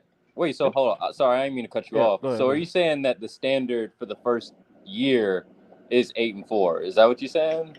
By no means did I say that. What I'm saying is we have to temper expectations, as in don't start screaming things like 12-0, 10-2, because that's the standard of the fan base. A lot of us have never coached football, right? So we don't know what it looks like to set a standard for a football team, to execute said standard, and to have it happen. We don't know, because we have always been under the assumption that when we set a standard, because of what we've seen in the past with the old Miami teams, this is what should happen, while completely ignoring the fact that Jimmy Johnson, Howard Schnellenberger, Dennis Erickson have all said repeatedly and on multiple occasions that when they got to Miami, there wasn't a standard set. And if it was set by one of the aforementioned coaches I just said. It was never a situation where they showed up and Miami started beating everybody to sleep. No, it wasn't. And you hear even Mario talk about it when they used to give you free rides to the game on the bus, and the stadium be empty as hell and nobody's in there, and they stunk. The Kings sucked, and he was still there, and he still knew from a young age, like, this is where I want to be. This is where I'm at. Then he talked about, when his older brother, out of their sibling rivalry, went to Miami. He's like, I ain't going to Miami, I'm going to Michigan. Then he talked about when he got to Miami on his visit, someone who had helped establish that standard, Michael Irvin, comes to him and says, you don't want to be here? I don't give a fuck. We're going to beat your ass anyway. And that's when he said, yep, I'm locked and I'm a king. Because there was a standard that was established. That didn't start, all the examples I just said didn't happen in a minimum in a year or a day or a month. That was an established standard that had to get built up and developed. And when it finally was, it was a standard that even if you felt like I didn't want to go to Miami because of something petty, like my older brother goes there, it was like, man, the standard is so high that I got to come in and compete. Then he said when he got to Miami, they beat his ass on the field. And then when it was all said and done, they brought him in and said, hey, you one of us now. They brought him in tight, just like Mario said at his press conference. The point that we're trying to get across is that 8-4 is not acceptable. Bottom line up front, right? 8-4 is not acceptable based off of the talent gap that we presume in the ACC. But someone was doing a fantastic job before I got on explaining that, yeah, we have absolutely lacked at the current people who are on the roster, not the incoming freshman class, but the people already on the roster have been developed poorly. So whatever, and you can see it. If you watch how James Williams and Cameron Kitchen tackle, they're not using that Pete Carroll hip form tackling that keep the player safe. That absolutely does not happen. They tackle based off of instinct, and you can see it. It's a definitive difference. I spent all yesterday watching all those games, to include that Pitt game, and you can see there's a clear difference when they're on the field. And it was to the point where it's like Manny didn't develop that because Manny didn't have them in the system. Manny just threw him in to see if it sticks because Manny knew his ass was on fire. Right. And when you got in the game, that's what helped save his ass for a little bit until Florida State and his terrible play calling. So when we talk about standard, like, yeah, they're expected to get a standard, and it wasn't in the guys who are currently on the roster outside of that last year's freshman class. There is no standard because they all got coached down. So when we talk about those gaps, yeah, the perceived gaps that we see ain't necessarily as wide as we like, as our Miami fans like to think, based off the idea and the concept that other teams been getting coached. I can tell you with utmost certainty, Miami's the worst tackling team in the ACC. Would anybody disagree with that? Last year, yeah, I agree. Last Actually. year, I Last year, put Miami was the money. worst tackling team in the ACC. And honestly, until they get on the field and play against someone who's not wearing the same color jersey as them, we have to stand by that presumption, right? So if Miami's the worst tackling team and we talking about standards and talent gap, what does it mean if I got 4-star Gervin Hall, Nick Saban flew out in a helicopter to come visit him, missing tackles at a prominent third down, and the guy breaks it off and gets the first down? Because it happened on a couple occasions last year. Yeah, but Where's the standard? So I, Brad, Utah State now. I know, I understand that. What I'm saying is, when we talk about standard, so when Manny realized I have no standard, what did he do? You start seeing James and Cameron start Yeah, rotating in more. Avante starting getting snaps. he put the dogs in. so I got a Exactly. question. He Sorry, put in a 5-star. That way you should have been at that. So I got a question real quick. So we've been talking a lot about, things that can't be done or changed in year one that are gonna happen 3-4 years down the road. But in y'all's opinion, like, what are some things that can be addressed to improve the team in year one? Or are we basically saying it's gonna kind of look the same until Mario gets his guys in there? No, by no means do I think it's gonna look the same. I think I think there's too many developers on this staff. There's actual people who either play the game at a high level and have been rewarded for it, i.e. your 2 gold jackets, or it's people who have a consistent standard of developing talent where they go. When we looked at our roster, you know what's the craziest thing I think about when I think about the roster? Wait up, turnover Medi. we Hold up, had? Medi. He finna walk you in the corner, Medi. What you mean? he about to walk you in the corner, dog. Because I see what he's trying to say. But go ahead. What I'm saying is, the craziest thing I think, people talk about Ephraim Banda being a bartender, and Right. when he left to Utah State, there was an absolute, like, outside of Cam Avante and James, there was a regression from our safety room. If you think about it, go back and look. Everybody that Ephraim Banda coached, when he left, they all regressed. I might have to disagree with you. I'm not gonna lie. I don't think, Okay, go but ahead. Red Wine, Jaquan, I gotta give him credit for them. I give him credit for them. What you mean? Red Wine and Jaquan, I think they got better. That last year, I think they got better as they went on. I think everything surrounding them probably got worse, but I think they got better. Just them. So just, when did Banda get to Utah State as a DC? Last year, right? Okay, so the point that I'm saying is, when did Red Wine and Jaquan leave? They left like 2018, right? 2019. Correct. So they were playing at a high standard when Banda was there, correct? Did Banda coach them? Yeah. And then Banda left, and then Banda, safeties, not including. They left before Banda left. Banda just left this past year. They left like 2018 was their senior year. Okay, so I said with the exception of James, Cameron, Oh, okay. And what's called all the safeties in that room. So your Gervin Hall, your Carter, anybody who is safety and got turned to striker, whatever the case may be, didn't they not all regress after Banda left? What I think it starts before that. I'm not gonna give him. I'll bash him about the evaluation and recruiting them. I like them players just That's understandable. I think it's just. I think James, Cam, and Tay is just better than Carter and Gervin. You get what I'm saying? Like whether they're not gonna regress. But I just think they was better evaluations. That's what I think. So it starts, but the players we bash. It starts. What I blame them for is not only developing too, but it starts before that. It starts when you evaluating who you bringing in. Like the linebackers, it's not their fault. They getting developed bad, but they shouldn't be here. You get what I'm saying? Like them linebackers, they just bad evaluations. You taking short and slow linebackers to play in a 45. It starts. I think a lot of it was honestly that Manny couldn't recruit a linebacker. That's worth it. Damn. I also don't think the scheme was that good, to be honest. No, the scheme is, and because I think as much as the fan base gives Corey Flag stick or whatever, I think he's gonna be decent in this system under Charlie Strong and Kevin Steele.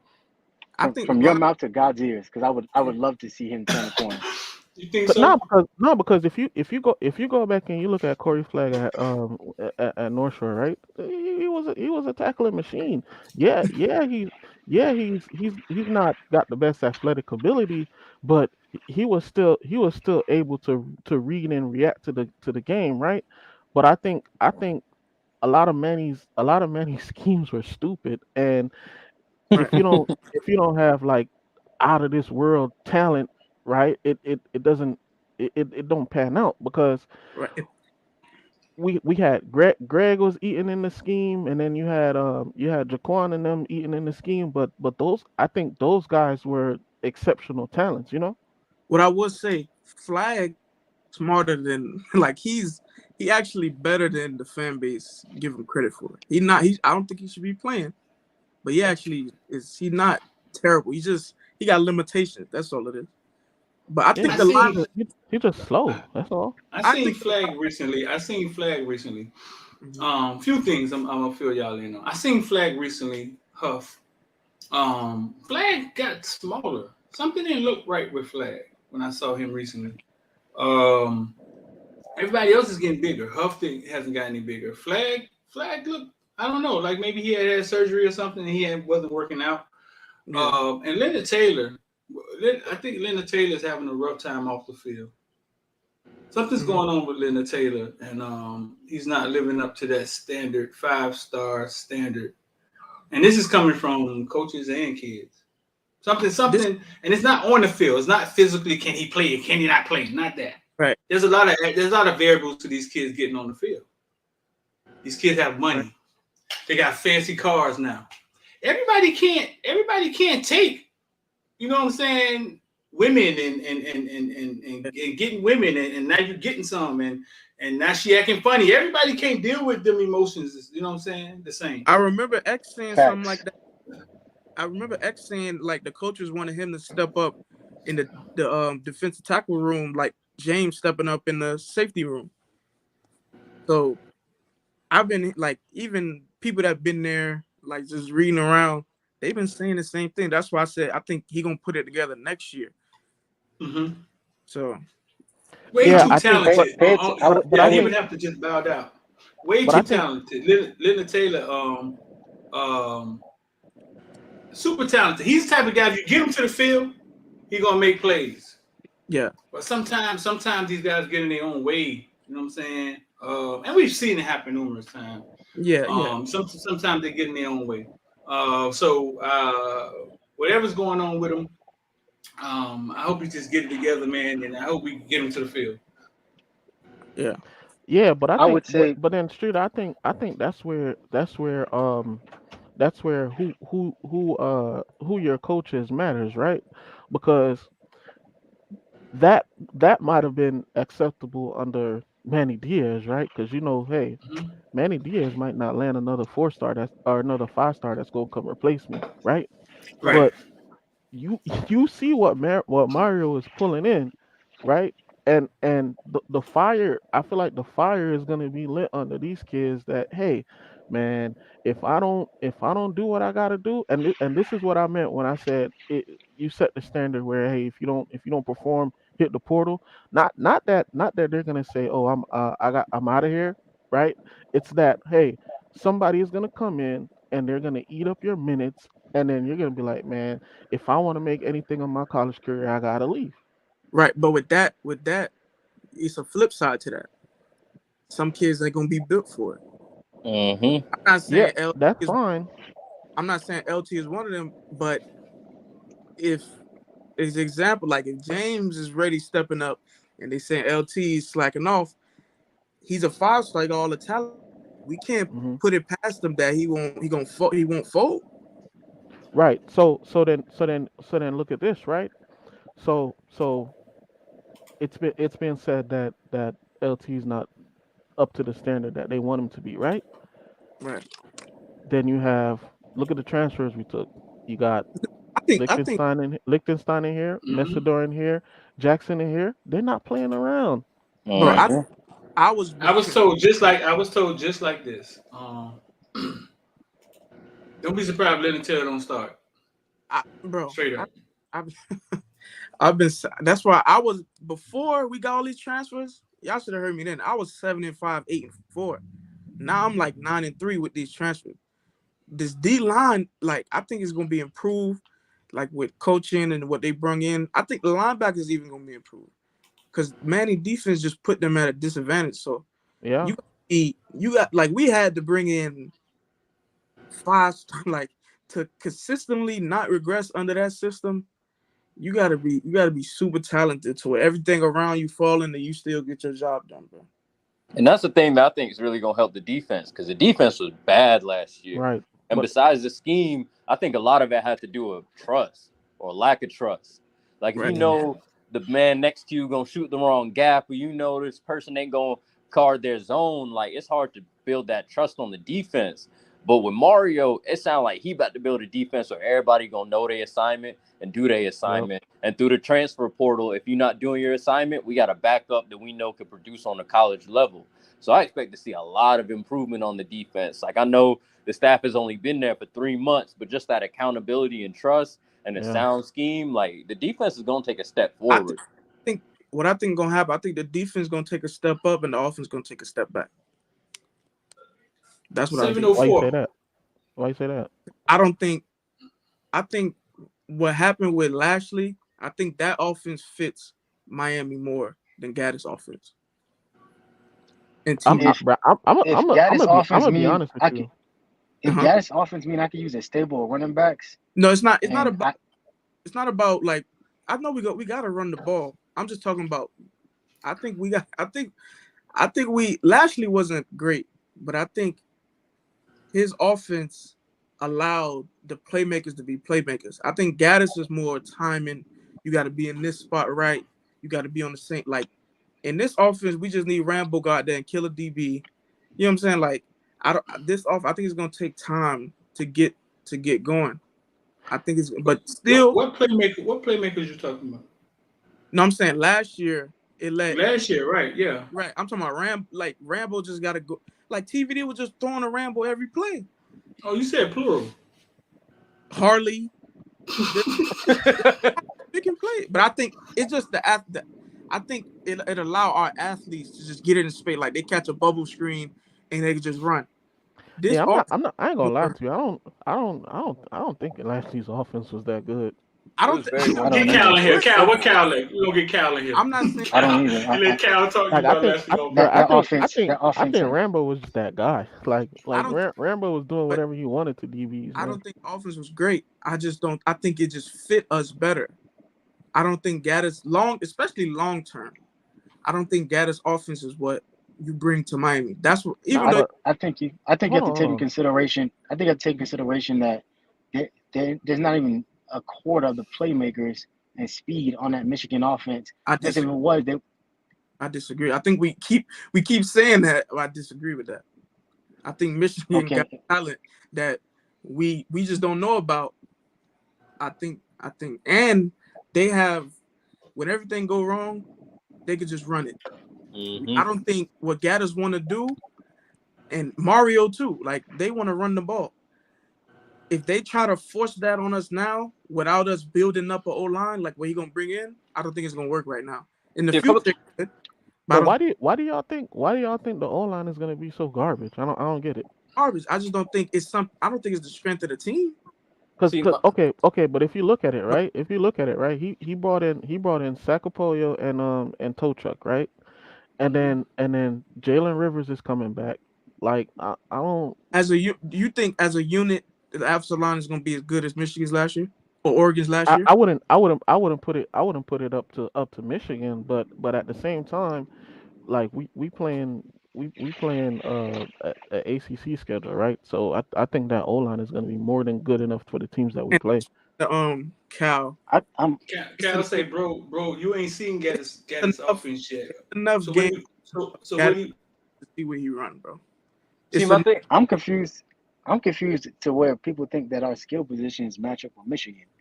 See, my thing is about Gaddis' offense is a lot of his offense is built around the running backs and the tight ends, and those are two position groups that Miami has that are really great. Like we've I been don't. spending most of the offseason talking about how who's gonna be the X receiver, who's gonna be the starting receiver, and we want an offense built around the wide receivers. Like Lashley's offense was built on playmakers. Yeah, just get the ball in their hands and let them make a play. Yeah. But in terms of the run game, it was really basic. No, Like it it was wa- just a Yep. bunch of inside zones. Like we gonna get a sophisticated run game to go with the same playmakers that we have and take advantage of our tight ends more. Yeah. So One run play in the R in the and then the RPO, RPO. that do was you think all his run the game. line is good enough to rely on all year? Yeah, I think so.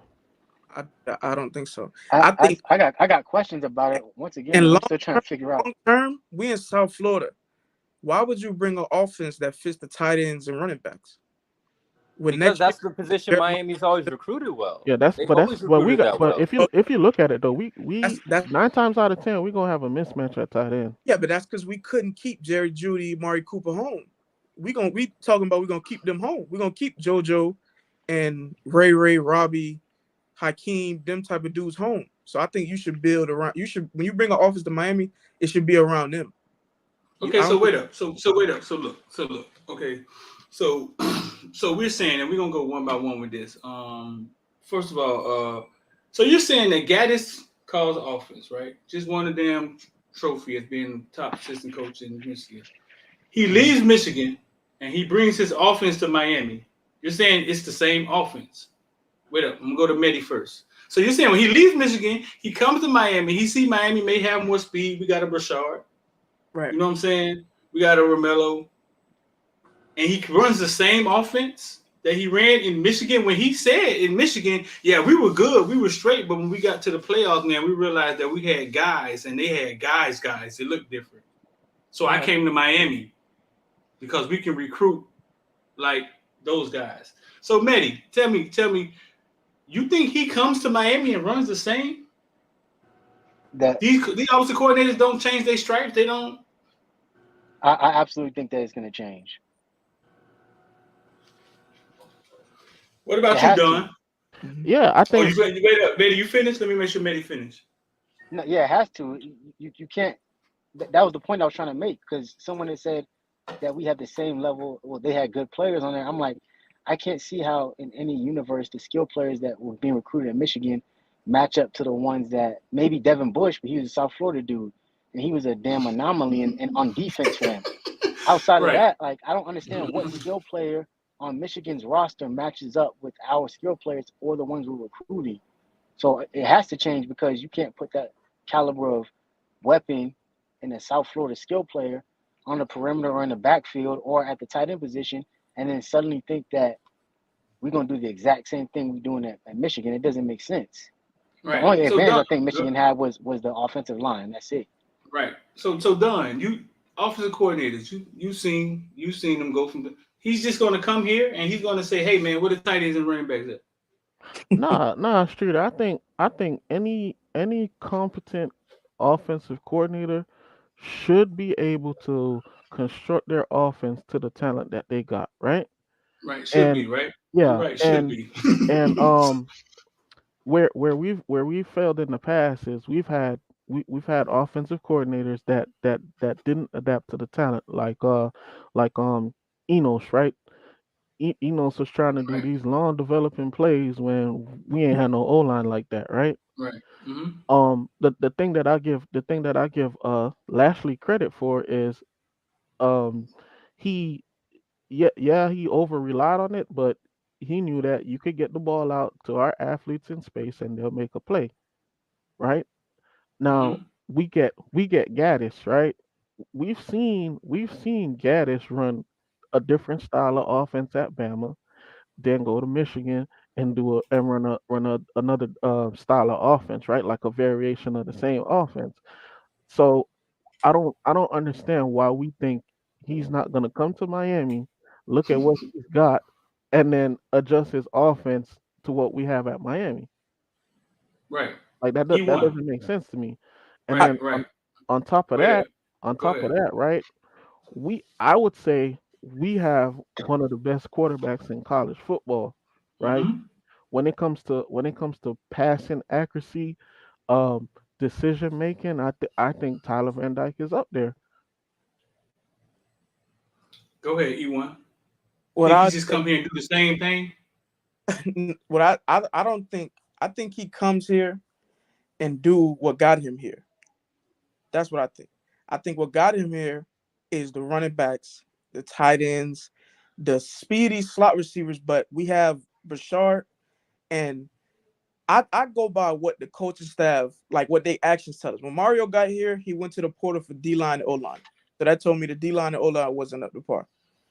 They went after spring. They looked through every door for wide receivers. That tell me they they think we need some wide receivers. So I don't think his offense is built long term. Everybody's saying they have. I don't think we kept Mello home, Jacoby, but I don't think we kept the dogs home like that. We were supposed to like. We were supposed to. It's different type of level of receivers that I think. And I don't look at Bama. I look at Penn State and Michigan. That's what showed me where he gonna run. Bama, he was there 1 year.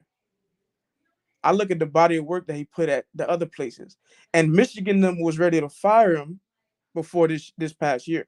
I think he's good. Don't get me wrong. I just don't think that type of offense fits Miami. They were ready to fire him.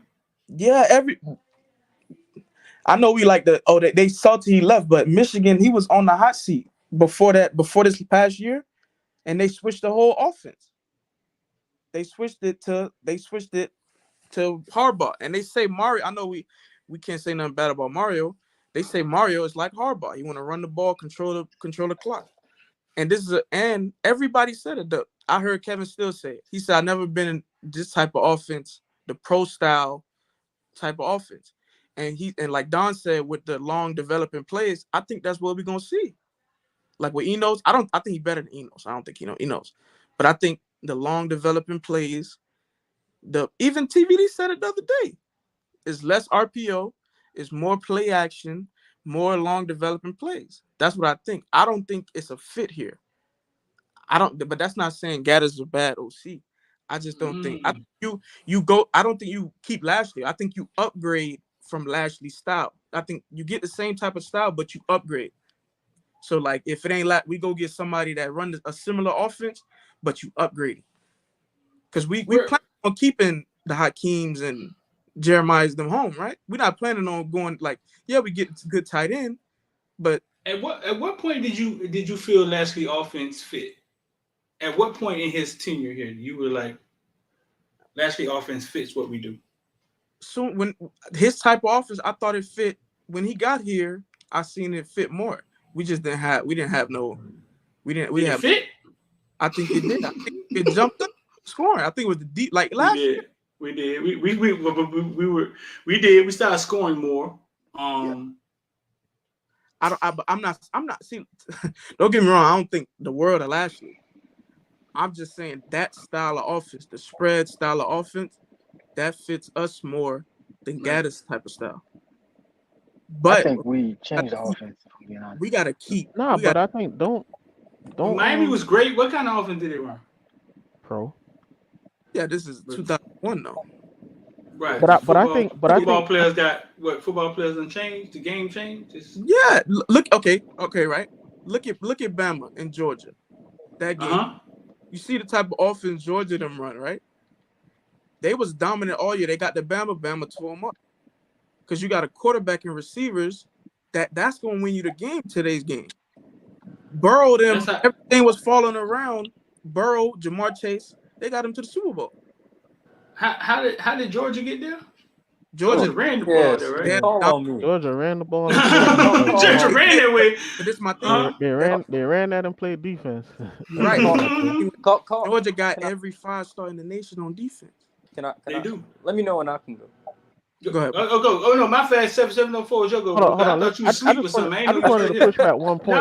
Wait up. Nah, done. No. It's just go. All right, my bad. Go play some damn Call of Duty or some shit. I appreciate it. Because I'm happy you brought up Georgia and Bama. Because Michigan played Georgia and Bama played Georgia. So when Michigan played Georgia, they tried to do all that running the football in between the tackle stuff, and Georgia stuffed it. So they couldn't do anything on the outside. But when you like Bama, they had Mechie and Williams, especially in the first game, they was able to attack that defense. And I think that's what Jack Gaddis is going to bring to Miami. Like, Miami has the stable of running backs and the tight ends to be able to run the ball, and they got those outside threats. So we're hoping to get those outside threats that can attack the defense on the outside.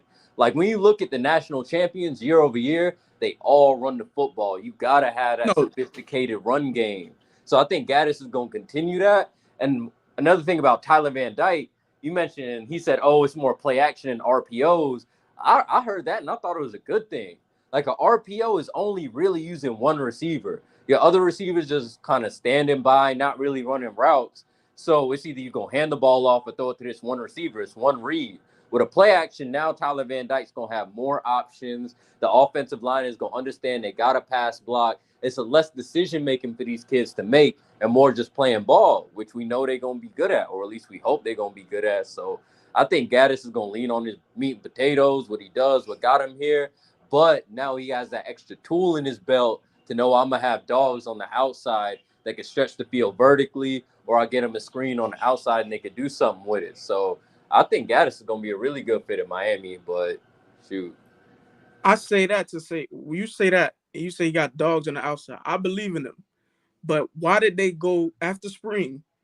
They went through every door. Every door to see if they get a receiver. Yeah, I tell you So why. I tell you why? why. Romello was hurt. He wasn't there. Okay, that's one dude. Yeah, but so And I love um Romello, but he has Romello proven it on the field that he's a superstar. And I think that's I wouldn't. that's why they went through every door, because we don't have a proven X, Right. which furthermore is like, why would we want to get a Lashley type of passing oriented offensive coordinator if we don't know who our wide receivers are? That's even No, more reason to kind of build around the run game and hope you get one-on-ones with the Keyshawn Smith, with the Mello, with the Jacoby George, because we got to be if they can't be one-on-ones, then hey, we out of luck.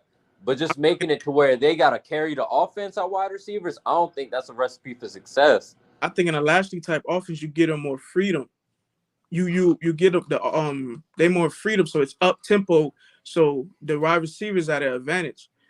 With Gaddis, it's more you slow the game down, control, so the defense gets settled and all that.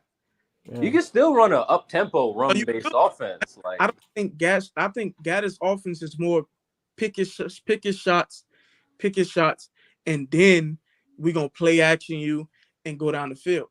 I think at Miami, what fit more is deep, like you open it up like Bama. That's what I think. Because they could have still, with all Georgia had, everything. If the freshman receivers catch the ball for Bama, they win the game. Okay, 1 second. 1 second. You was finished? Nah, go ahead. Adam Sparks put breaking news: Tennessee receiver notice for allegation detailing 18 NCAA violations and 60,000 of cash gifts given. 60,000? What the fuck? Cash gifts? What are you talking about? Wristbands and fucking hats? A cash gifts given to football recruit players by Jeremy Pruitt, his wife, numerous coaches, staff, and boosters.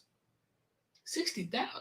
Yeah, them notes apps starting to come. They're gonna get coming. We're gonna get some notes app coming from Tennessee. Commits coming soon. Like, well, that's for Pruitt. And you know what? That's you know right. what? That's for Pruitt. Go. And you know what? Not a goddamn thing gonna happen to him either. 60,000. 60,000. What are we talking about here? They be breaking that shit. They breaking that shit just to see if it stick. Ain't a damn thing gonna happen. They're gonna probably say, "Oh, Jeremy Pruitt, you can't coach for a couple years." Tennessee been new. That's probably why they got rid of him. Ain't nothing gonna happen to him. I think it's more than 60,000 though. 60,000. We're talking about 60,000. That's probably just that's probably just what they caught or what they reporting. Yeah, right. So I think it's more than 60,000. So listen, man, we're gonna get ready to get up out of here, bro. I'm gonna let every last one of y'all go, and then I'll get y'all out of here. Anybody else got something to say about 8-4 or Gaddis not fucking realizing? Yeah, I just had two things that I wanted to say right quick, right? So somebody had mentioned that at Michigan they was doing it Harbor as well or whatever, right? I just seen it maybe like a night or two ago that Gaddis had pushed back on that point and said that they ran the same offense both years. So that's not true, right? But if we he's Let the if we man, look, let the man talk no, you're now. right. My bad. Go ahead. Let him talk. That's from the horse's mouth itself. He said that's cap. Mm-hmm. They ran the same offense both years, right? And then somebody said, okay, we need to keep the dogs at home, right? That was said. I mean that's what we did with Romelo and Jacoby George, because Streeter, what did Goldfew tell you about Jacoby George? Best wide receiver in the nation. All right, I seen Romelo play high school with my two eyes, and that boy was Mm-hmm. unguardable. Nobody Yeah. could stay in front of him, including Jason Marshall. Yep. Yep. Go ahead. That's it for me. That's That's what it for we you. that's All what right. yeah that's what Appreciate we you, big trying to dog. do.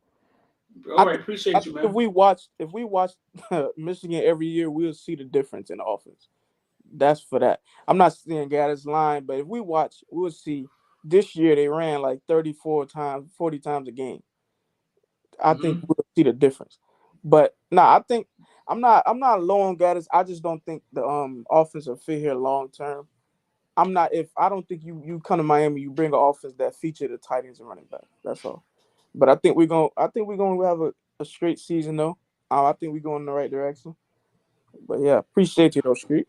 No, cool, man. Appreciate y'all, man. Appreciate y'all. This was enlightening for me, bro. 704. You got something you want to say? Yeah. I want to say first, I ain't say it at the top, but appreciate you, allowing me on the platform, share my thoughts on the Canes. So thank you. I want to say, everybody that was up here today, like it's all love. Like it's all love. We all just want to see the team win.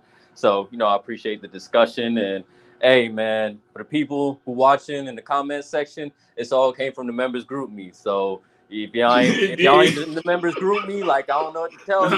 We should be having conversations like this every day. Like It did. it ain't even but a McDonald's meal a month, man, to join this members group. So go ahead and It join did. that, and shoot, hopefully I could get back on one day. But appreciate you having me. I appreciate that, bro. Maddie, you got something you want to say, bro? Yeah, just kind of reiterate what 704 said. It's all love, man. It's just football. We just fans. We passionate about it. We want to see Miami be great again. Um, no hard feelings. I don't take any of this shit personal. It ain't my kids, and I ain't go to University of Miami yet. So Right. then I'm always stay in the fans' place, but I like having the conversation and the perspective. For the record, I think that we all know the team is heading in the right direction. We all know they're gonna get properly coached. We all know that they're gonna have the opportunity to be great again. And I think we got the right people in place to do so. But I'm just like I said earlier, and I'm gonna continue to stay on this point that I die on this hill. You know what I'm saying? Give them opportunity and time to develop and try to get these people right before we jump to conclusions.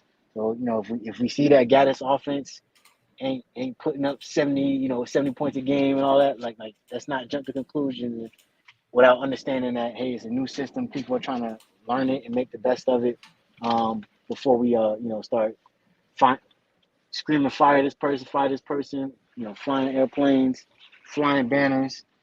That's just, like I said, just temper our expectations so that we can have, we can get them the support that we need to get back to prominence. And that's all I got. Gotcha. Appreciate you, big homie. I thought he was finna walk you in the corner, dog.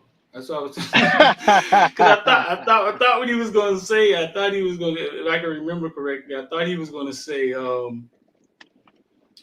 if Manny went 75, you know what I'm saying? I thought he was gonna hit you with that. You trying to say Nah, this nah, coaching nah. staff with the same players? It's levels. It's definitely Right. levels, and we Right, can see that from right. the. That's why I said don't focus on. That's why I was saying earlier, don't focus on the record so much, because that record, we talked about it, is an 8-point margin that could have had this team be a 10-win team. And do we feel comfortable about that 10-win team? They win 10 wins? Fuck no. And is Manny still here? Absolutely. And then when we TBD get kicked said to it sleep, best. we get kicked to sleep. We like, damn, we won 10 games last year, dog. What happened? Well, because that was a facade. That's why. That's why it happened. Because we took those close games, and just because we had records and we was in quote unquote playoff position, we took that as law, and that may not necessarily be the case. So that's why I said temper expectations. Let this guy, go out and do what he got to do and establish a dominant force back at the U before we start jumping to some lofty expectations and conclusions. I just got a stat in from a stat guy. Bet it up, stat guy. He said, interesting stat. 2015. Since 2015, only 3 of the eventual national champions were top 10 in rushing among the Power Fives, and Georgia last year wasn't one of them. Very So from interesting. 2015, only 3 of the national champions were in top 10 in rushing among Power 5 schools. Which 3 was it? Did he say? And no, he didn't say, but Georgia wasn't one of them. So You say all that we to are say just what? we are just throwing the ball around the yard. We are just throwing the ball around the yard.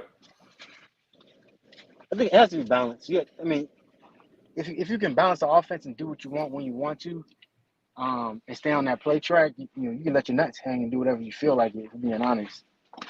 So you can establish a run. Say, okay, cool. And now I can open up a play action. Now I can open up RPOs if you want to go in that direction.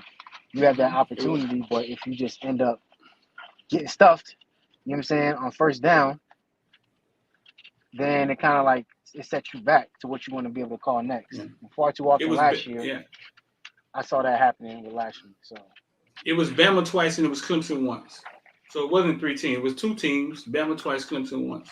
We're the only teams in the top 10 since 2015 in rushing. And that Bama team was probably one with Etienne on it. I mean, Clemson team. Clemson team, right. But all right, bro. Appreciate you, man. Yes, sir. Y'all take it easy, man. Go Canes. Yo. All right, man. So 786-405-9499. If y'all want to get down with IOD squad, man. And this conversation came from the member group me.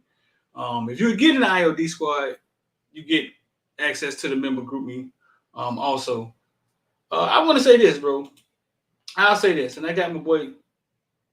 Boy, I thought you was gone. Boy, I thought you had done got sex trafficked or something, man. Where you at? Where you at, Rich? Yo, yeah, I had a work call I had to answer real quick. Okay. All right. So listen. No, I'm finna wrap it up now. I'm about to wrap it up now. So listen. You were listening to the show. I saw you was in the comment section, right? Okay. All right. So check me out. Is 84 good enough? Is 84 good enough, or is it a success? I'm gonna say, me personally, I'm really close to the program, closer than most of y'all. Every last one of y'all, like I would say, so close that at the end of Manny tenure, I don't even know if I should say this. I started realizing when he kept stepping to the podium saying, the answer is in recruiting. The answer is in recruiting. I started realizing that Miami was calling for more kids, and then Miami wasn't developing or giving the kids the resources. It was kind of like a setup. I started feeling like it was kind of a setup. You know what I'm saying? And we all was holding the flag for Miami, and I started thinking like, this is never going to change. Like this may be the end, like maybe the end of the program from what we remember, because it looked like it's not going to change. They don't want to be relevant in football. You know what I'm saying? And I don't see any sign of it changing. I really thought in my mind at one point, I was like, man, I'm not telling anybody to go there. At the end, that's when I was saying that, hey, man, they might as well just keep Manny. Because I didn't have any faith of them hiring any other. The problem was in the hiring process, and I had no faith in those people in the way they were doing business. And then, lo and behold, you know what I'm saying? Lo and behold, the rumblings of Mario coming, and then they also come to fruition, and then you see all these changes, and it's like the program is night and day. I say that to say that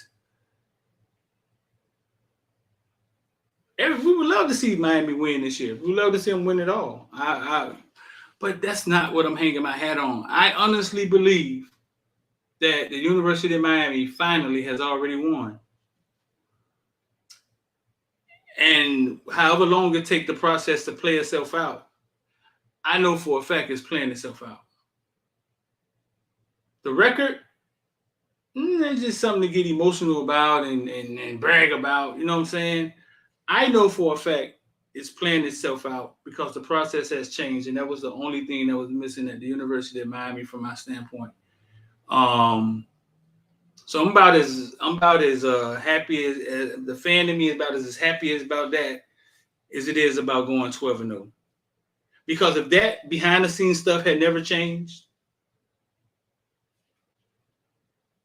then everybody else would have just been blind. What was the movie when they was all walking around with blindfolds on? If that behind the scenes stuff would have never changed, we was just waiting for the next dude to walk to the podium for us to blame him like we blame Manny, like we blame Golden, like we blame our guy who everybody wanted to get hired, the black guy, the defensive coordinator, Randy Shannon, like we blame Mark Rick, who didn't even want to coach anymore. We were just waiting for the next guy to walk to the podium and shoot bullets at him. But honestly, it kind of like it wasn't their fault. And unless they were some hot shot that can make things happen, you know what I'm saying? They can make lemons in the lemonade. It wasn't Manny's fault that his first job was at the University of Miami. They gave him a bag of money to come coach football. The process has changed. The school, as of now, is supporting. And that's the only thing the University of Miami was missing. An administration that gave a fuck. Listen, man, I'm D786-459-499. If y'all want to get down with ILD Squad, Investor Dive, you want to become a member, the members is in the section, or just hit join. Hit join. Make sure y'all hit the like button for us and share, man, and hit subscribe. Listen, bro, Sunday night it was 4 for 4. It ain't looking 4 for 4 no more. I'm just going to leave it at that. These schools are waking up, and we in a recruiting battle, bro. We're in a recruiting battle for these kids. These guys, these SEC schools ain't going away easy. So, man, listen, don't put off tomorrow something you could do today. The rest of your life could be seconds away. The people who text me, man, hit me up, 786-459-499. Let's talk about ILD Squad. I appreciate y'all. I appreciate everybody that came on, man. I'm out. Bird box. yeah, that part.